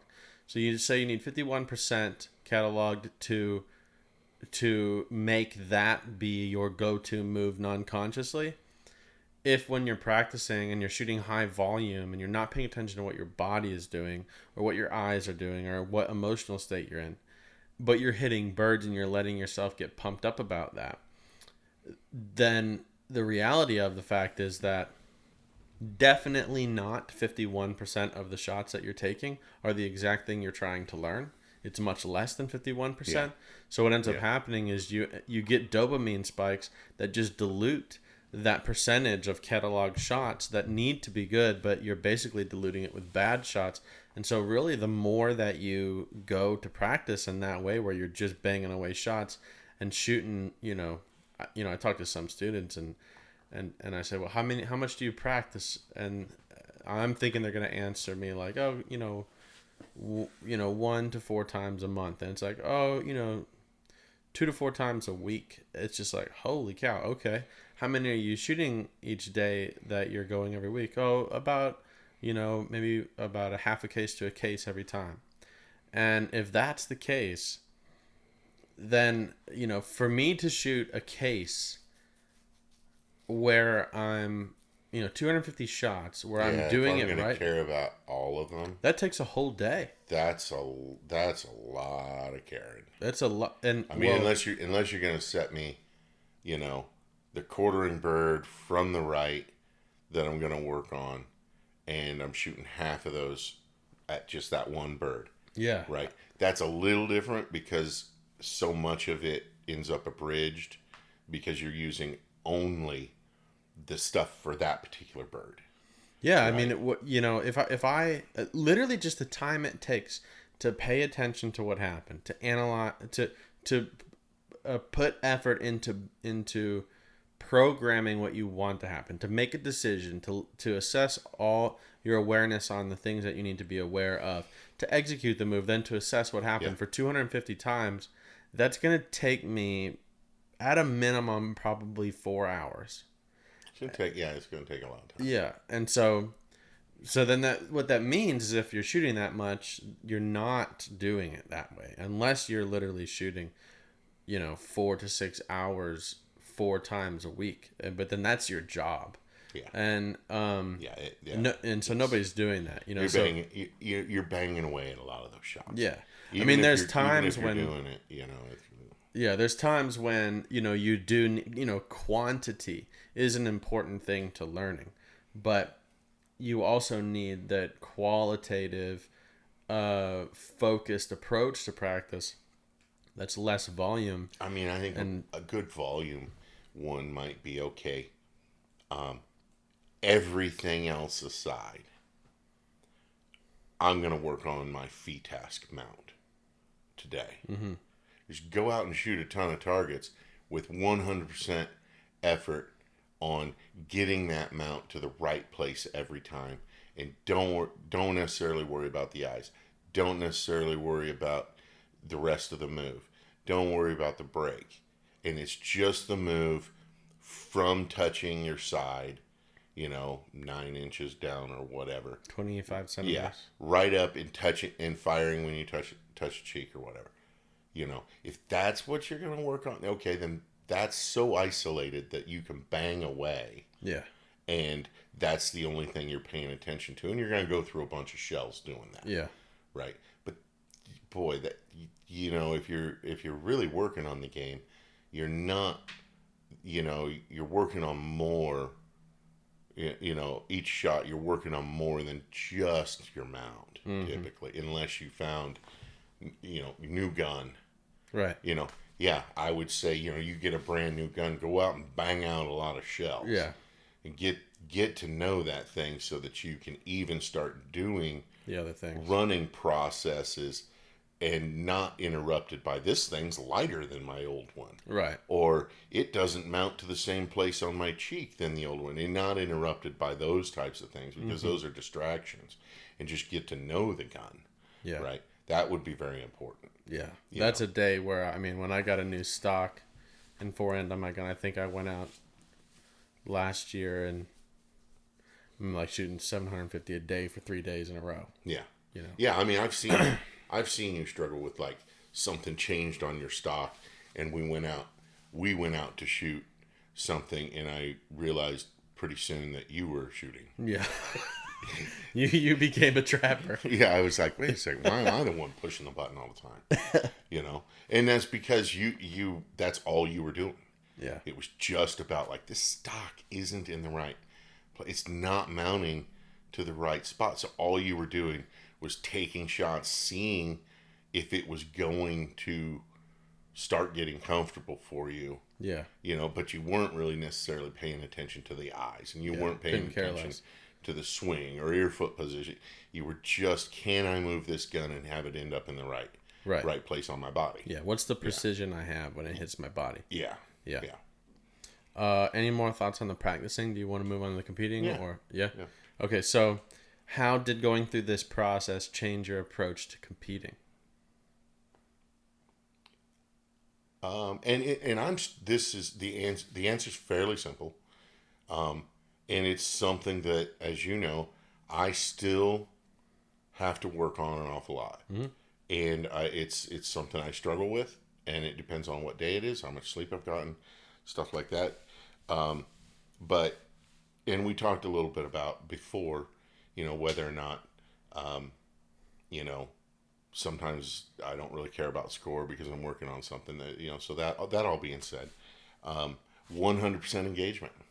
Yeah. The simple thing, the simple answer is learning how to be 100% engaged on every target, in every plan, on every pair, paying attention 100% to everything that goes into making that shot, and making sure that I'm not sloughing off on any of the aspects, that as I've looked at a pair, if it's an easy pair, that I've still taken the time to think about and look at and consider what could go wrong with that first bird. What are my tendencies on that first bird?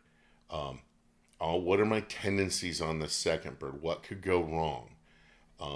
What is the best road to correct for me? Mm-hmm. And then in there, I didn't mention anything about the transition from one to the other. Yeah. If I forget to put, 100% effort in, I don't think about the transition. Yeah. And the transition could very well be the key to consistently breaking that pair for me. Yeah, So think I about the have- course I just set. Yeah, I have to think about the transition. I have to consider the transition.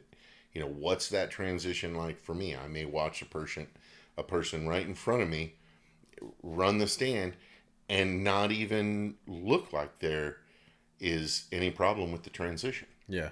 between the birds. But maybe they were a right-hander, Mm-hmm. and I'm a left-hander. And maybe as a left-hander, there is a little bit of a complication to the transition from one bird to another, Yeah. in the sense that after I shoot the bird, maybe my gun will be in a place that I can't see the other bird. It's blocked by the gun. Yeah. And the only thing I can see is the gun. If I don't consider this is what I consider in 100%. Mm-hmm. Right? How is that? What is that target doing? Where am I? I'm considering everything about the shot to shoot it. And I'm taking that all the way through the second barrel firing. Yeah. And then I'm starting over for the next pair. And, and doing my analysis and going through. And doing that for what makes up 100 birds or however many I'm shooting that day. And that's tough for me. That's tough for me because as one of the things that I changed, that was one of the things. You're right. Is this awareness of how much goes into the shot if you're going to control it, instead of just an awareness of whether or not I broke it and where the barrel was. Yeah. Right? It takes more to do. I can be aware of where the barrel was and whether or not I broke it on every shot, and leave that round and feel like I could shoot 3 more rounds. Yeah. If I really spend all of the diesel and go 100%, I don't mean fast 100%, Yeah. but just, completely engaged 100% through an entire round. And that includes managing, the water that I'm drinking, that I'm making sure that I'm drinking water, making sure that I'm taking a snack at a reasonable time, that I'm not allowing myself to become too distracted. All these different things. I can leave a round utterly exhausted. The number of times that I end up having to stop a half an hour from the club and take a nap in the truck. Yeah. Is, for sure. Is crazy, just because I just spent so much energy. So let me ask you a question then. Do you think that somebody can shoot their absolute best without doing that? I think there's people that I don't know. I hope I wouldn't offend anybody by this, but maybe if you just are not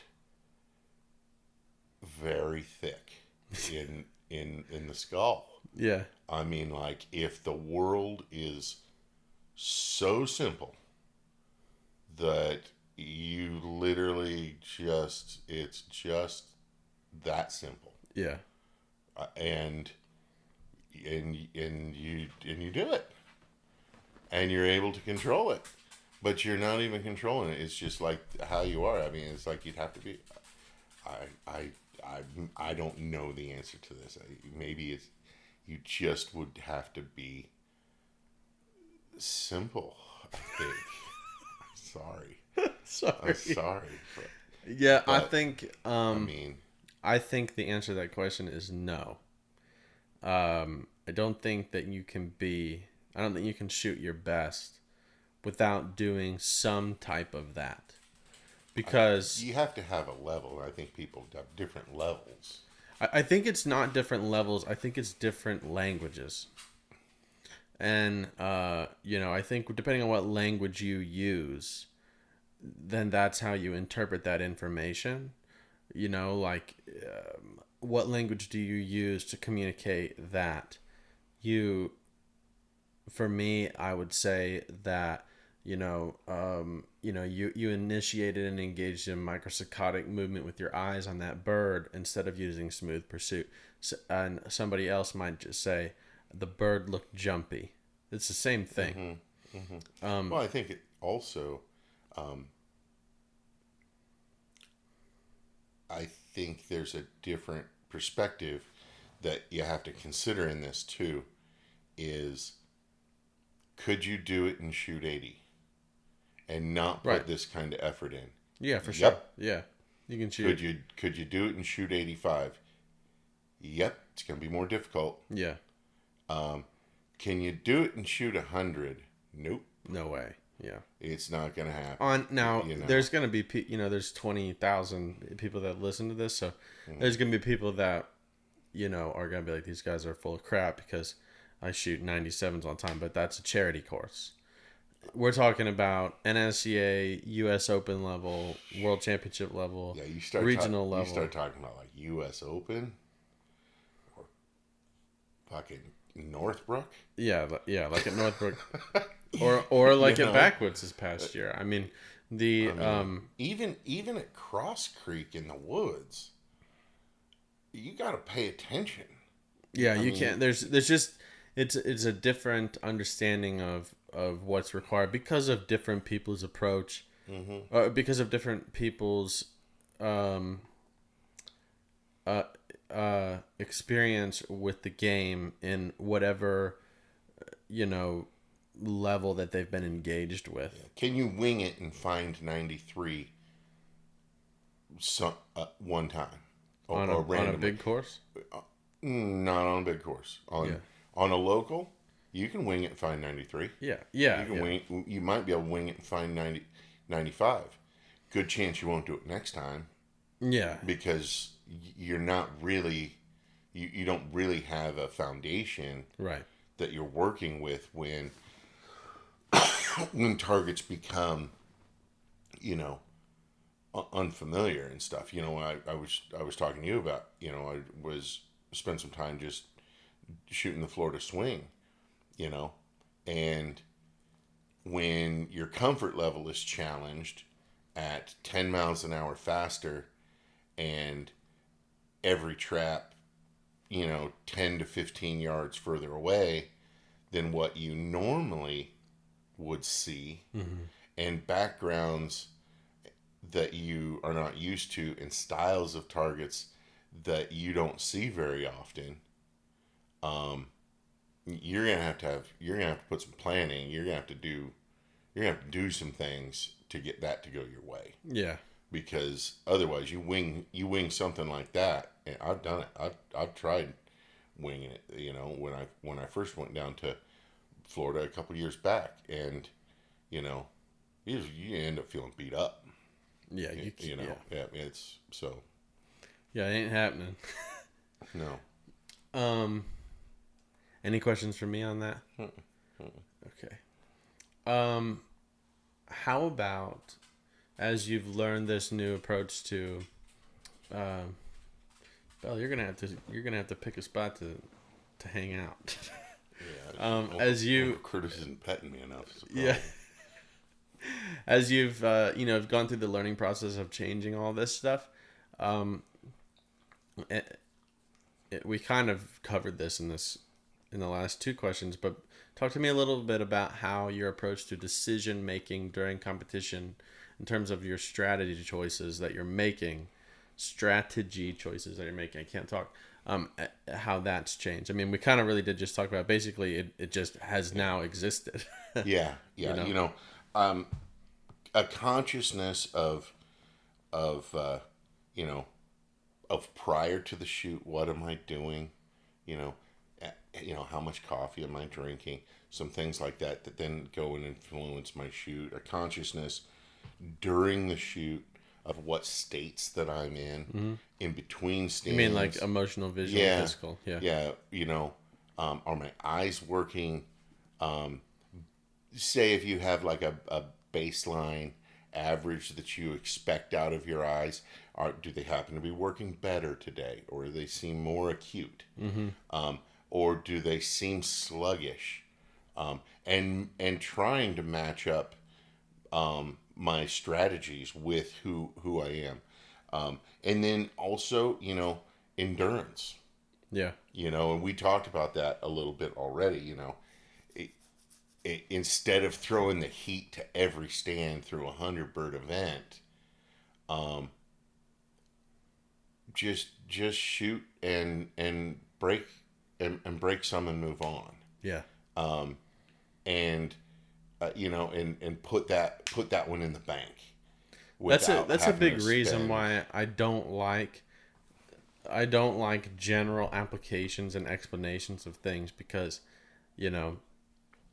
if you identify as a specific style of shooter, like in terms of how aggressive you are on pairs, or how the problem is that's just not always applicable. No, I've learned that's one of the things I'm learning. Like I'll go to a local back home. I may do it this coming Sunday, just because. And I'll just right out of the gate, I'll be like, you throw me the heat and I'm blasting it. Yeah, give him a little chin music. Yeah, I'm going bang bang. Yeah, all day long, right? Showing him the stuff. Yeah, I'm showing him the stuff, and be damned, this might be the day it lasts for 100 birds. Yeah, 20 birds in, it's gone. I haven't had that. It usually, it'll go 20 birds in, it'll look amazing, and then I'll just turn it into a train wreck you can't take your eyes off of. Then it'll come back around for another 20 birds. Yeah. And at the end, you can see it in the scorecard. Mm-hmm. Oh, every time. You can see it in the score, but you can also see it in the scorecard. It's like, you can see where, wow, you started the first 5 stations you ran. What happened to 6, 7, and 8? And then it looks I like was stubborn. 9, 10, and 11, you were back, and then what happened to 12, 13, 14? Think about how many of the video calls we've done over the years where we're looking at that. Oh, yeah. We have tons. Yeah. We look at different things in those video calls. But that was one that, and it's like, I don't know why this is happening.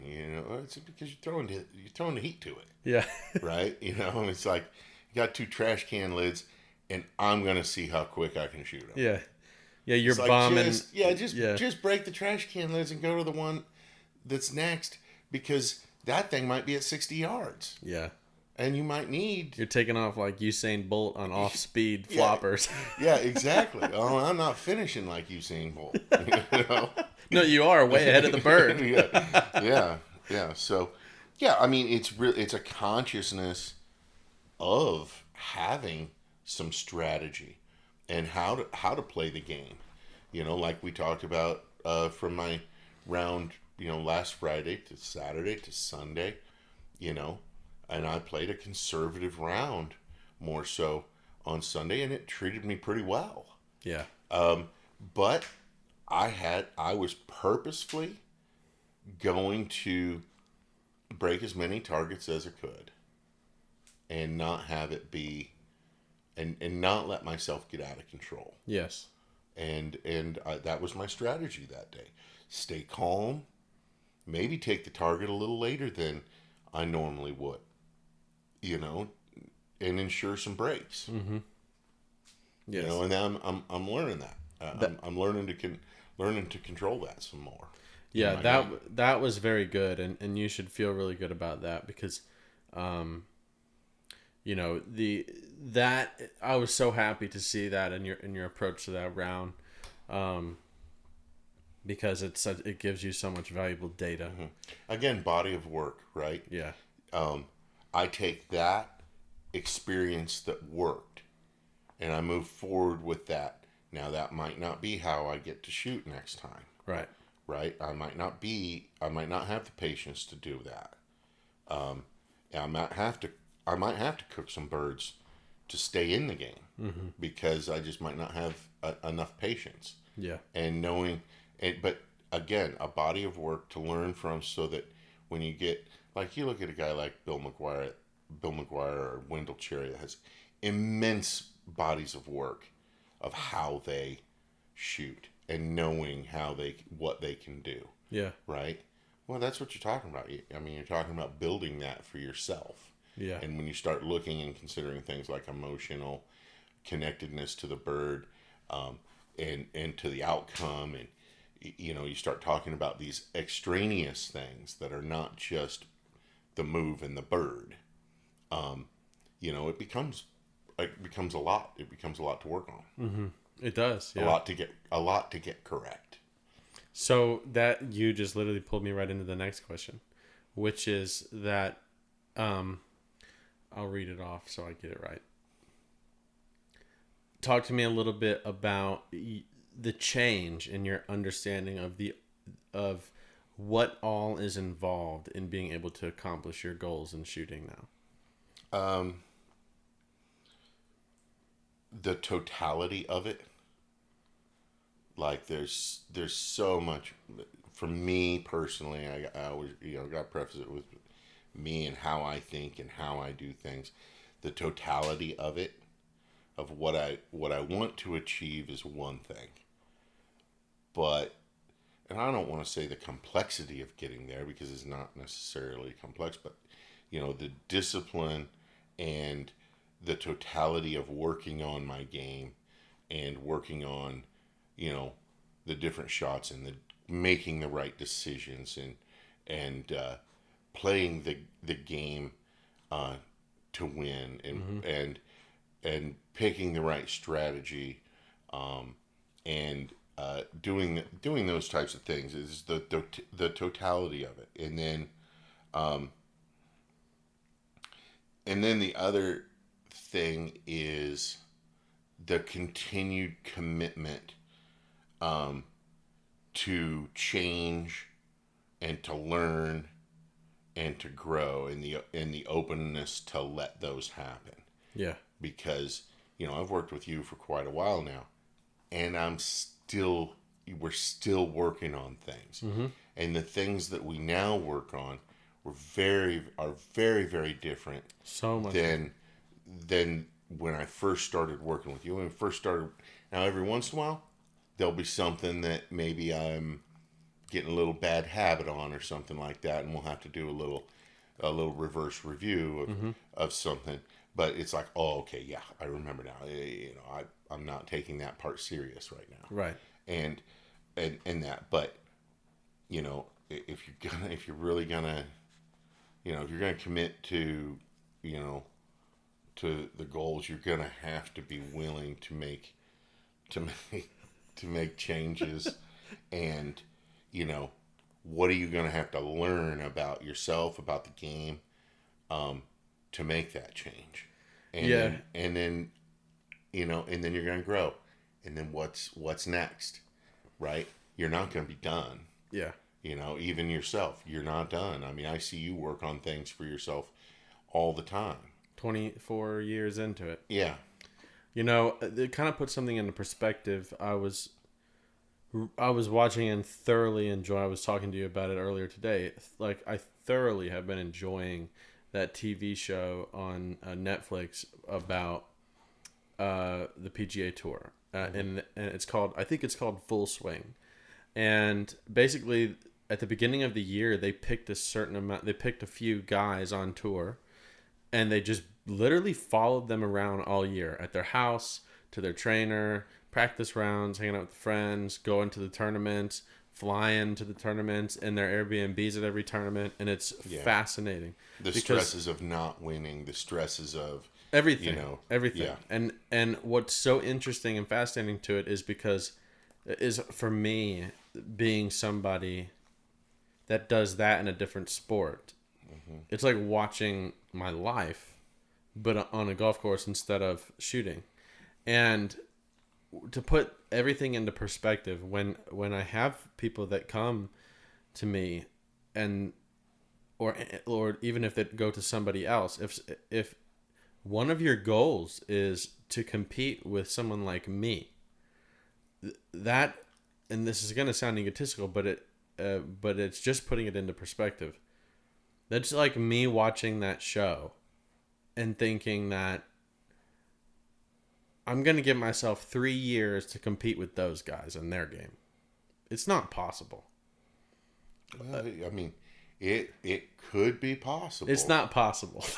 You know, it's just not possible. I don't know that you could build the inventory. You can't. That's what it is. That you need. I can hit a ball as far, and I can putt pretty damn good. I can hit. I mean, I for a long time was a really good golfer, and I know it would not take me long to make it to where if I go out to a course, like I'll pick the best golf course in Arkansas, I'll go out and I'll golf under par. I could do that in 3 months of practice. I guarantee you. And here's on that golf course. This is what I'm saying. Let me finish this whole explanation. In a few months, I can go out and hit those scores. And the other thing that I bring to the table is my experience of being able to handle pressure. I'm watching them struggle in matches, and I am immediately thinking like, oh my gosh, they're nowhere near the competitors that my peers are in my game. They don't know how to deal with the mental aspect of it. Like Brooks Koepka, they were showing him after he had gone 3 or 4 years and won like 4 majors, and he's in the biggest slump I've ever seen any person in, and he's so clueless as to what he's doing wrong that it's literally in his tone of voice as he talks, how he mentally approaches every tournament, everything. And I'm sitting there looking at it like, this guy is making hundreds of millions of dollars playing this game. He's looked at as a professional athlete, but every person that I have to compete against in my game is better than him at being an athlete. And so the interesting thing about it is that I would bring that aspect to the table. So immediately I have the mental aspect of golf to be able to perform equally as those guys. And in a few months, I could score equivalent scores as they could if I took it as hard as they do. I mean, if you watch the show, you'll see how much they practice. It would take me 15 years minimum to be able to actually compete against them. Yeah, to be out on the tour and show up to basically have your caddy go a half a week early and him play the course, and then you show up on Wednesday to play your round on Thursday. All you do is walk the course on Wednesday. They get practice rounds. Yeah. Oh, they did. Yeah. Yeah. Some of them multiple. And basically with your caddy, but get to play those courses. In those courses that they play, I've played some courses that are on the PGA. They're not your course that you. For one, they're very expensive if you play them. But man, they're full of dynamite. And you think they're hard when you play them. Yeah. Play them when they have a PGA event. Yeah. I mean, we're talking a whole nother level. Yeah. I mean, but like literally score wise, mechanics wise, mental game wise, I'll be equivalent to them in a year. Yeah. I can't beat them for 2 decades from now. Yeah. And it's because they are showing up every day on every course for every swing, no matter what the conditions, and I'm driver off the deck. Yeah, I mean, literally, like I'm one back, and I might be able to reach it. I'm driver off the deck, and it could go, it'd go completely wrong. Yeah. Right. Like I couldn't. I would be getting me to lay up in golf, and I can play some golf. Getting me to lay up in golf is that ain't happening. Yeah, I mean, you when you listen, this is why I love this show, because I have so much respect for everything that they're doing. I see, like I said, I see my life in a different game. Mm-hmm. And it's cool to have the perspective that I have of shooting, but watch another game and be able to pick up on all the things that they're doing, and listen to them talk about shots, and it's like, and this is where the difference is between me being able to have the mental game, have the scores, be able to go out and put the round, and if you, with as much as I know about learning physical movement and mechanics and things, and as good as my golf already is, I know that if I studied Tiger Woods' swing in slow motion in a few months, I would have an identical swing. Well, you think about it too. It's like you go out, you shoot not even a grand or a Grand Prix fee test or something. Just a standard fee test, 100 birds, right? 100 birds that are almost all different. Yeah. Right, and they make 65 swings. Yeah. 68 swings. Let me finish my statement, because it's gonna. If you cut me off there, it's gonna sound like I'm the biggest cocky asshole known to man. Okay, so don't cut me off when I'm gonna sound like a dick. But yeah, but yeah. So like in a matter of months, I can have an identical swing to him if I study that and with what I know about internal awareness and things like that. But when I listen to these guys talk about their knowledge of the minutia of the game, of things that influence, like, what my ability to play scratch golf is all based off of feel and very little knowledge. Their ability to play golf is based on a level of understanding of golf that I have in shooting plus the feel.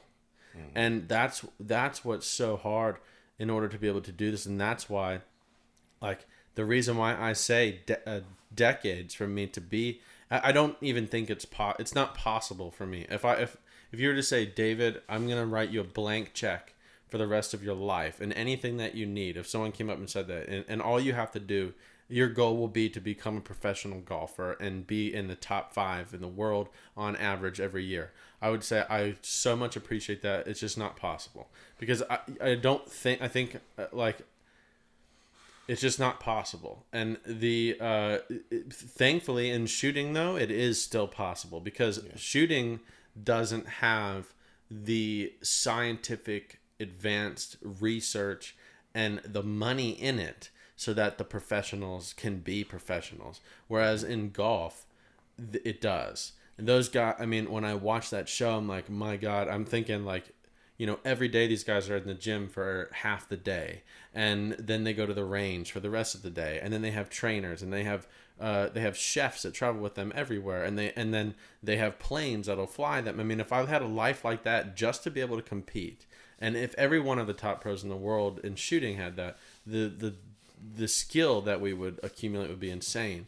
But we don't have that, which is why it's open to be accessible for somebody in a certain amount of years to be able to get equal to us, because we still have to work a job. If you were able to meet with an eyes coach 3 mornings a week for an hour, 3 mornings every day, 3 mornings a week, every day of the year, for an hour, just working on the eyes. Follow this dot. You know what I mean? Amazing. And then later on that day, and you got a massage after every round.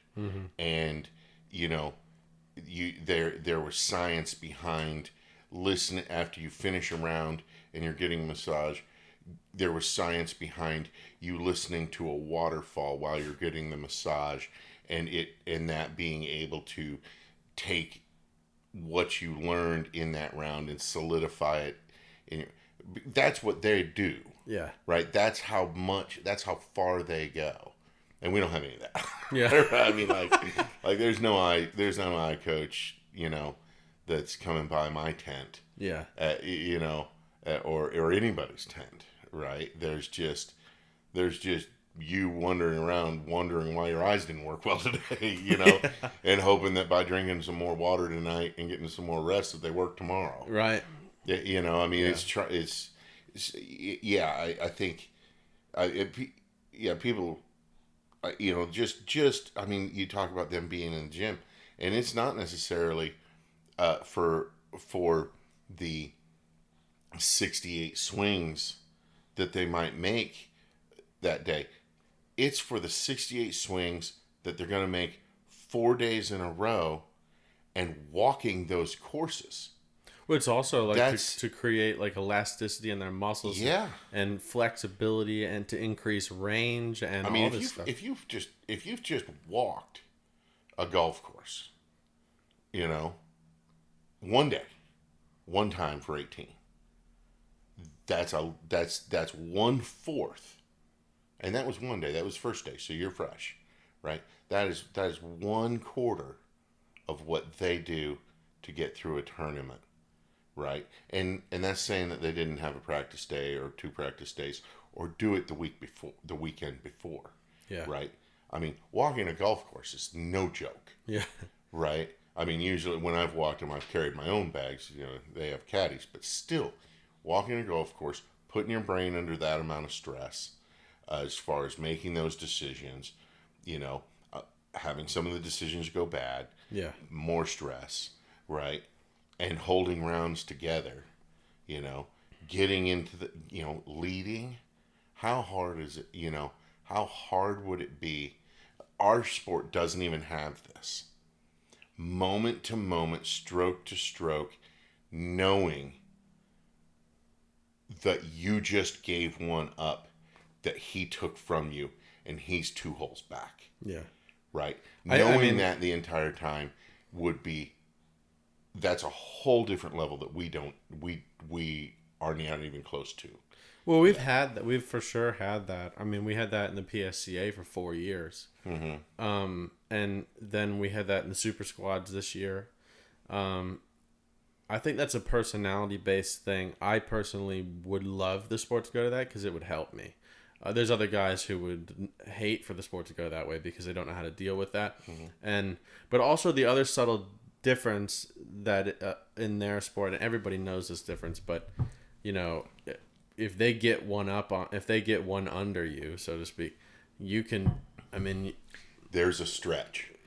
You can birdie one. Yeah, you can eagle one. Yeah, you can take something back. Yeah.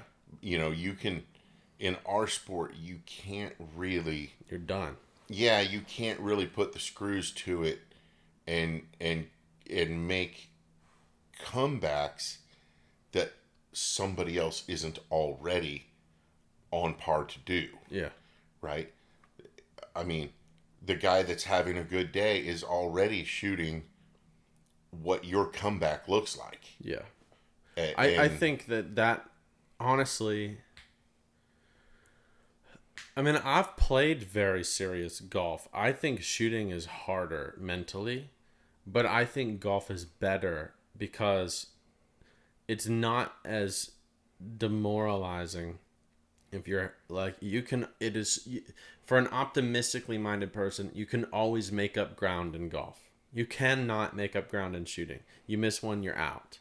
And that has to do with if you're competing live with somebody, or if you know a score in golf that you need to go beat and you need to make the cut, and you go bogey, bogey, bogey. Well, and you need to go 4 under that day. Now there's a 7 stroke, difference. Mm-hmm. You can birdie, 7 out of the next 12. Yeah. And then you're back. So but also if you're playing head to head, you can do that. There's always that optimistic aspect to it, and that makes it easier mentally. But I will say that so I would give a point to shooting for the difficulty of it, but I would give 100 points to golf for the excitement of the possibility that you can go birdie, birdie, birdie, birdie, birdie. Yeah. Yes, because that makes golf the most beautiful game in the world, because you can't get the most exciting thing in sporting clays is that you just do what is there to do. You just hit them. Yeah. In golf, you can rally back, and you can, hit an albatross on a par 5, from 200 yards out and win. You don't get any kudos for doing something that's pretty darn cool in our sport. Like, so you shoot a bird, an incomer, you shoot it off the arm, and it gives you tons of time on a bird that everybody's had trouble with for the second bird. It's like, oh wow, that was gutsy, but all you did was break both birds. Yeah. right? It's like Where- that game you and I played in practice that one time at Remington Gun Club, where we could get bonus Yes. points with Yeah, difficulty. that was fun. That was So now, would that not was- be a fun game to televise? yeah, that would be neat. That would be neat. I mean, it's like, okay, so yeah, you're one back. And I said, I made a joke earlier. There's a driver off the deck. Oh, that's possible. Oh yeah, Right. The impossible shot. I love Bubba Watson. Because he's such a shot shaper, and it's like you watch a lot of Bubba, and he doesn't do it quite as much. But when he was, in his heyday, it was like, oh, watch this, right? He's taking something from somebody if he makes this shot, yeah, right? Because no one's gonna make this shot. yeah, It's some cool stuff like that. yeah, But I think as far as the back to the thing, the grasp of the goals, it's just the totality of it, and a willingness to change, a willingness to learn something new, and to allow yourself to grow and continue is how you're that's a big part of how you're going to get to goals. yeah, Because if you already had it, you'd be at your goal. right, So you're gonna have to do something, yeah, and I don't mean just simply work hard at what you're already doing. Because you probably would be closer to your goal if it was just simply about working harder. yeah, You're gonna have to work hard, but you're gonna have to be willing to change. You're gonna have to be willing to modify things. You're gonna have to be willing to be a little liquid in, and the person that comes out of achieving that goal might not be the same person that went in. yeah. Oh, yeah. I mean, I don't mean, you're still going to be the same person, but I mean, like, the style of shooter, what you take seriously, Your grasp of everything. your grasp Yeah. of the game, what the places you put the most emphasis in the game, all those, tons of stuff is going to be different. I'm different now. I'm different now as a shooter. I don't know, guys that have shot with me over time, who would recognize it, who would be, who paid attention enough before versus how I shoot now to recognize that I'm different. My choices are different about how I shoot. Not just the style that I shoot, but the choices that I make. Yeah, your filter for comprehension of what you're doing. Mm-hmm. And how serious I am. I mean, it's like I mentioned before. I mean, there's there's shoots that I don't care about the score. I'm working on something. Yeah. Well, there weren't shoots like that before. And there's shoots that I do care about, and I'm gonna try and I'm gonna pull out everything to see if I can use it right. Yes. And get a score that I want. Mm-hmm. Yeah. Okay, cool. Well, let's pause it there and do the live, and then we'll come back to the second half of this.